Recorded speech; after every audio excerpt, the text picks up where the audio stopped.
Give a floral welcome to the inaugurator of today, the Honorable Minister of Large and Medium Industries of Government of Karnataka, Shri Murugesh Nirani. A big round of applause and a warm welcome to you, sir. It's a pleasure having you.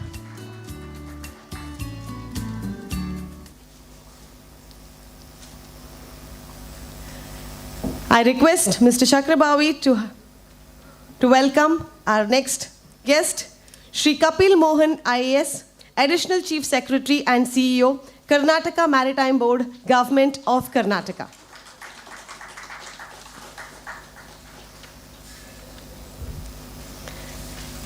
It's our pleasure to have with us the Additional Chief Secretary, Infrastructure Development, Ports and Inland Water Transport, Government of Karnataka, Shri Gaurav Gupta IAS. A warm welcome to you, sir.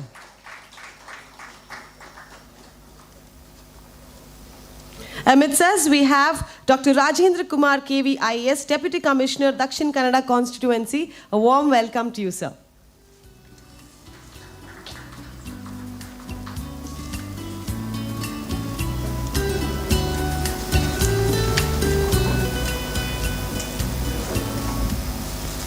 We welcome the Chairman of the New Mangalore Port Authority, Dr. Venkataramana Akkaraju.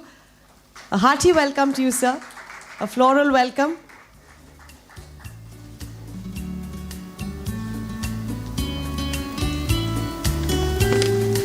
May I request Shri Shashidhar Pai Marur, the President of KCCI, to kindly come over to the dais. A hearty welcome to you, sir.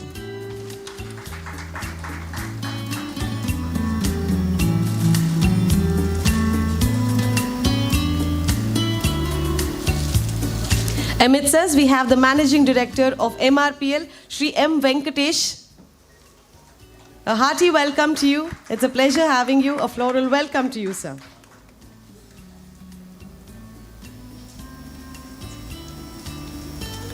May I also request Shri Ullas Kamath to take a seat on the desk.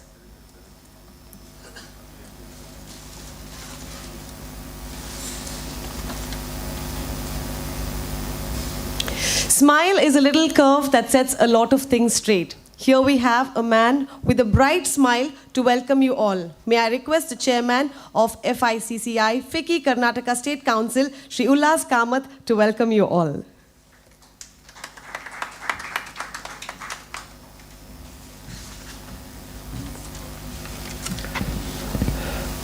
Ellarigu namaskara. Good morning to one and all. It's a great honor for me to welcome each one of you to this function. And today we have our industrialist friend, Industry Minister for Large and Medium Industries, Government of Karnataka, Shri Murugesh Nirani sir. We are expecting Nalin Katil sir any moment now. As soon as he comes, we light the lamp.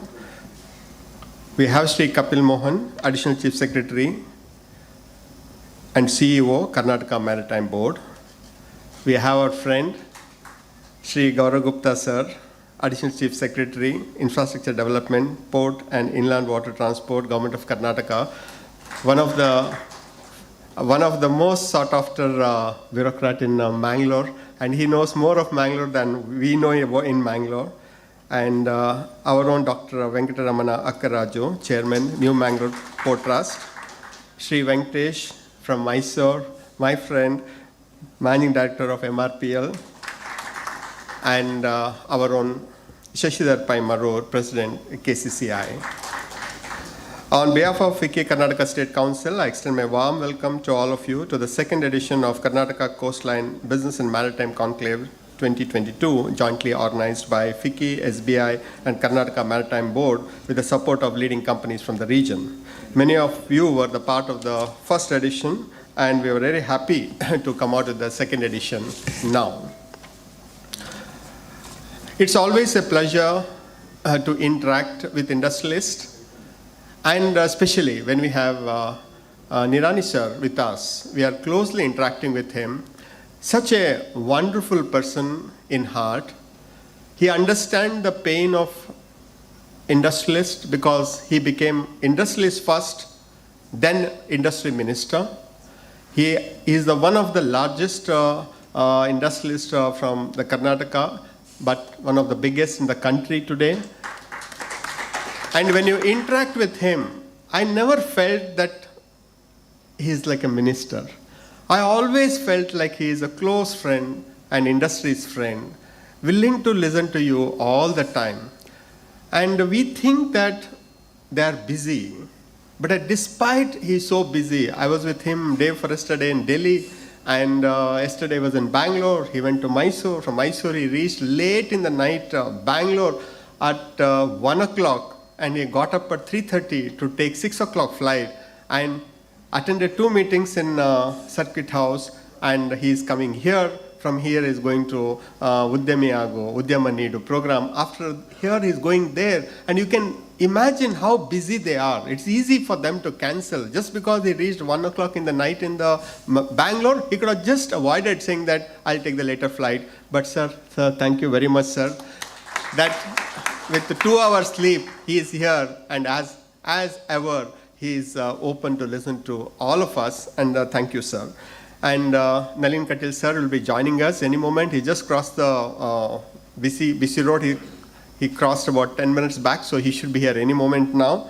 And we have Kapil Mohan sir, Additional Chief Secretary and CEO, Karnataka Maritime Board. It's his initiative. We can do this program together, both Coastal Karnataka Business and also the Maritime Conclave together. So thank you, sir. Welcome for your initiative. And Gaurav Gupta sir, don't need any introduction. And he's been one of the laurels of the state, and we have seen his dynamism during COVID time. And being in the industry for so many years, I never come across a bureaucrat who takes meeting every day evening between 6 o'clock and 7 o'clock during COVID wave 1 and 2, and he was with us. And he had told me, Ullas, best is to ask them what they want. And I'll come on a call at 6 to 7 o'clock every day. Let them tell their problems. And we created one Conclave facility also with the Zoom. And every industrialist from Karnataka, whether it is a watermelon problem, whether it is an onion problem, whether it's a transportation problem, whether it is those days ambulance problem, oxygen problem, hospitalization problem, bed problem, every problem he heard for 45 minutes every day during COVID wave 1 and 2, and no other state had that provision what you had provided for Karnataka government, sir. And the entire industries, whether they are from Hubli, they are from Belgaum, they are from Mangalore, they are from Karkal, they are from Kundapur, they are from Bangalore, they are from Peenya, they are from outskirts, inskirts, everybody has to say that you have any problem, please and come and join at 6 o'clock, and Gaurav Gupta sir will be there, and he was Additional Chief Secretary. Industries then.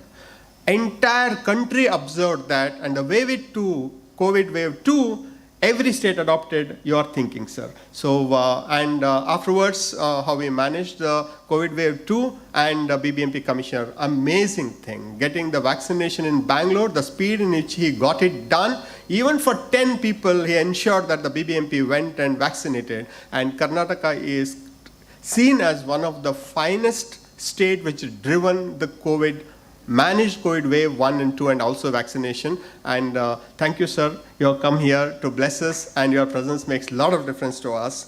And Dr. Rajendra Kumar will be arriving soon because he has to manage the other program also, a commissioner here. And our Dr. Venkata Ramana Akkaraju, chairman, person with lot of ideas, and we are incorporating most of his ideas in our vision document for Coastal Karnataka. And it was the thinking from all of us from industries that the next level of growth for the Karnataka state, while ITBT is what we are, but the next level of growth to create jobs, and the millions of jobs if you want to create in Karnataka, Government of Karnataka has to see beyond Bangalore, beyond ITBT. That was the dream in which we are working, sir.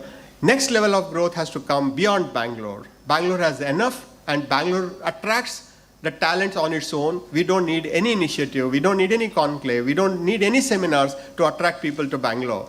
What we need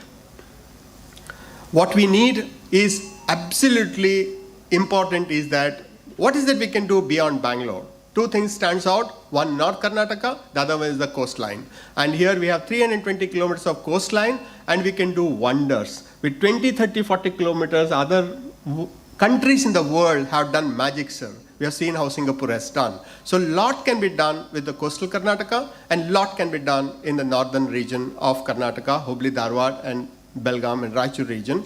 And last time we had made a vision document for FMCG cluster in Dharwad region to create 50,000 employment in the first 3 years and going up to 150,000 jobs in the first 5 years. And with the help of our industry minister, persistent pushing the government, CM has approved our FMCG cluster in Dharwad, and entire credit should go to the industry minister. And the incentive program, what we have got in Dharwad is unthinkable, unparalleled, never happened. It has started when Gaurav Gupta ji was our additional chief secretary for industries, and that's where the document we started preparing and submitted during his tenure, but we got the signature from the CM on 30th of April. And please come to Hubli, Dharwad. In consumer goods production, you get 120% of your investment back. You put 100 rupees, government will give you back 120 rupees. I repeat once again. You put 100 rupees, government of Karnataka will give you 120 rupees back. Nowhere in the country such facility is there.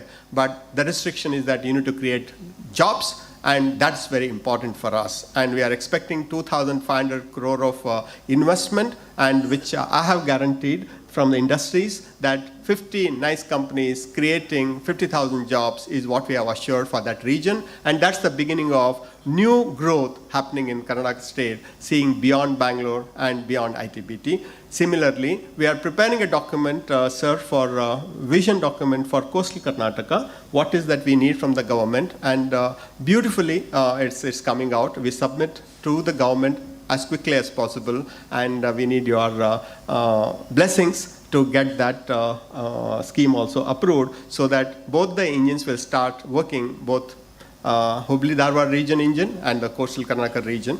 And we do have here Sri Umanath Kotian, MLA from Modubirdi. Sir, welcome, sir, for the program.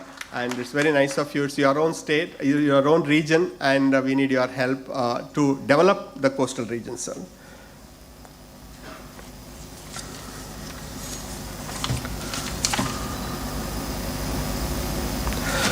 With that, I call upon the MC to take over, and Minister has told me that lighting of the lamp will be done as soon as Mr. Nalin Katil arrives here, and that's the way how the Minister always adjusts the program, so that the program will not wait for anybody, but as and when Mr. Nalin Katil sir comes, we'll do the inauguration formally, and with that I request the MC to take it over. Thank you. Thank you so much for that pleasant, smiling welcome.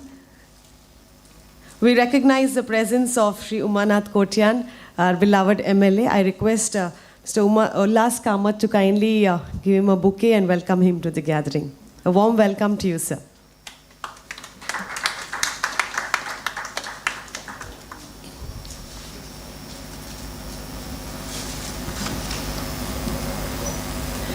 Someone is sitting in the shade today because someone had planted a tree long ago. So someday, somebody should say, we are enjoying the business and the entrepreneurial benefits because the second Karnataka Coastline Business and Maritime Conclave 2022 just happened someday. So best wishes for this beautiful conclave from our Honorable Chief Minister, Government of Karnataka, Shri Basavaraj Bommai, on the video. Can we have the AV, please? Karnataka is blessed with a 360 kilometer of coastal line, and people need not go to the Western world for a golden sand and a blue sea. Here is the golden sand and blue sea for you. And to boost all, we have got a natural ports, and there are emptying opportunity to build small, medium and large ports. We have got Mangalore and Karwar ports which are operating on the commercial purposes. we want to develop a lot of fishery sport. We want to develop a lot of small ports where it can take us to the hinterlands also. Therefore, we are into Sagarmala projects. We have planned more than 8,000 crores of investment, and we have proposed in the Sagarmala project. As well as we want to have a tourist sports also, where tourists from different states can arrive through the waterways. And as our Prime Minister Narendra Modi ji is emphasizing on the water connectivity, waterways, we wish to have a water connectivity, and already we have planned waterways to Gujarat, Maharashtra, Kerala, and including to Andhra Pradesh and Tamil Nadu. Therefore, I invite all of you to be part of our port building in PPP model. And we have got vintage ports, and I also invite you to increase our handling capacity in the present ports also. We are looking for a new technology and a robust technology to increase the capacity of our ports. Therefore, please come, have ports where trade can happen, tourism can happen, including we can have sea sports.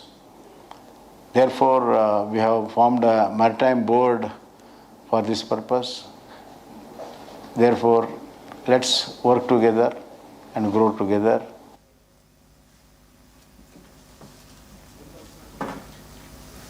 A warm welcome to Shri Nalin Kumar Katil, the State President and the Member of Parliament for Dakshina Kannada constituency.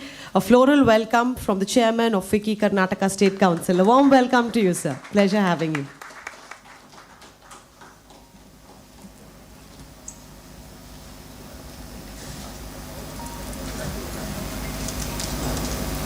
The second Karnataka Coastline and Business Maritime Conclave has been jointly hosted by FICCI, SBI and Karnataka Maritime Board, strongly supported and appreciated by the government of Karnataka, and definitely the words of our beloved Chief Minister has added on words of encouragement. We virtually thank the leader for giving us those lovely words. May I now request all the dignitaries on the dais to join us for the lighting of the lamp for the official inauguration of this conclave.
Asatoma Sadgamaya, Tamasoma Jyotirgamaya, Mrityorma Amrutam Gamaya. Om Shanti Shanti Shantihi. Let this light which has been lit light the lives of many in the future. Thank you so much to all the dignitaries on the dais. Success in life is not for those who run fast, but for those who keep running and are always on the move. It's our pleasure and privilege to honor some successful and achievement holders on this days. I request the people, the awardees, to kindly come forward as we call out the names. Their achievements will be shown on the screen.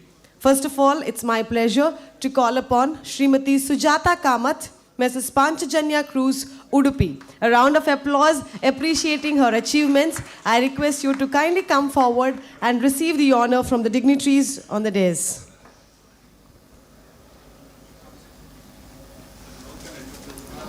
Srimati Sujata Kamath from Mrs. Panchajanya Cruise, Udupi. She's a dynamic woman entrepreneur, owns a brand called Purple Gallery in Manipal, which is one of the finest and the most loved women's clothes branding in Manipal. In the year 2017, launched her very first certified houseboat named Panchajanya Cruise in Karnataka at Kodibengre, Udupi district. Both the boats for today provide amazing ambience, good food, quality service, and has been the most popular and favorite houseboats of Udupi.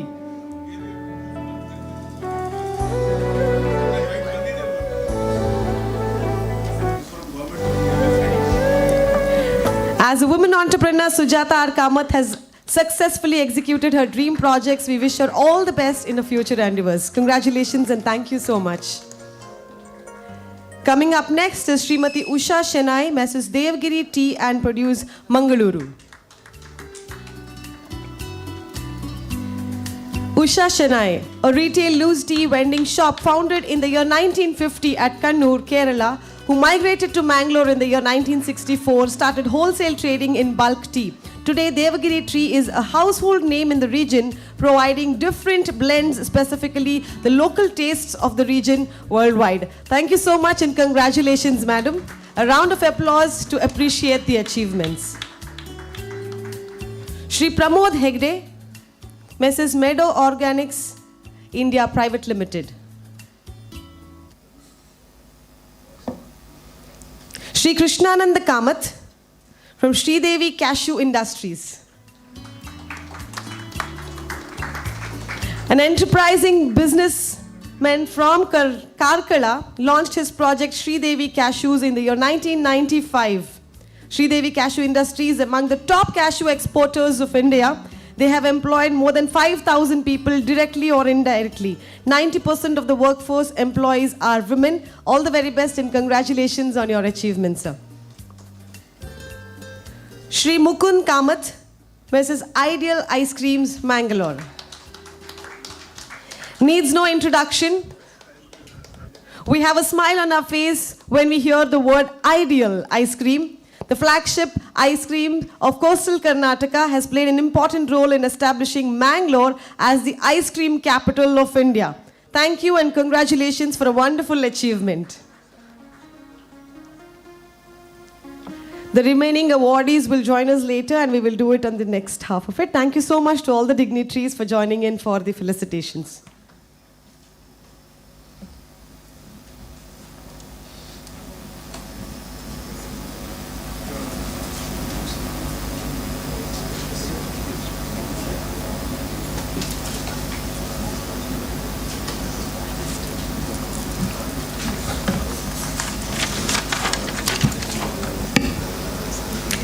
It is now the time to hear the inaugural address. As Mr. Ullas Kamath has rightly said, with just 2 hours of sleep, he has the vibrancy and the smile on his face and the energy to go for another program just after this. So with all due respect and appreciation, may I call upon the inaugurator of today, Honorable Minister of Large and Medium Industries, Government of Karnataka, Shri Murugesh Nirani for the inaugural address. Over to you, sir.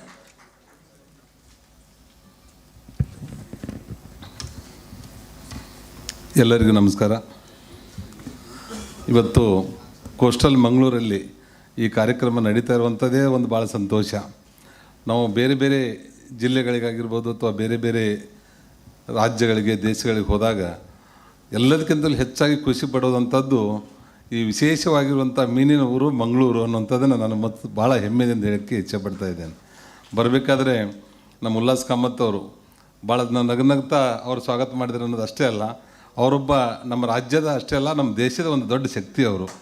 ಅವರಂಥ brainy ಮತ್ತು ದೂರದೃಷ್ಟಿ ಇರುವಂಥವ್ರು ಭಾಳ variety ಇವತ್ತು ನಮಗೆ ಬ್ರೇಕ್ಫಾಸ್ಟನ್ನು ಮಾಡಿಸ್ಕರ್ಕೊಂಡ್ಬಂದಿದ್ದಾರೆ.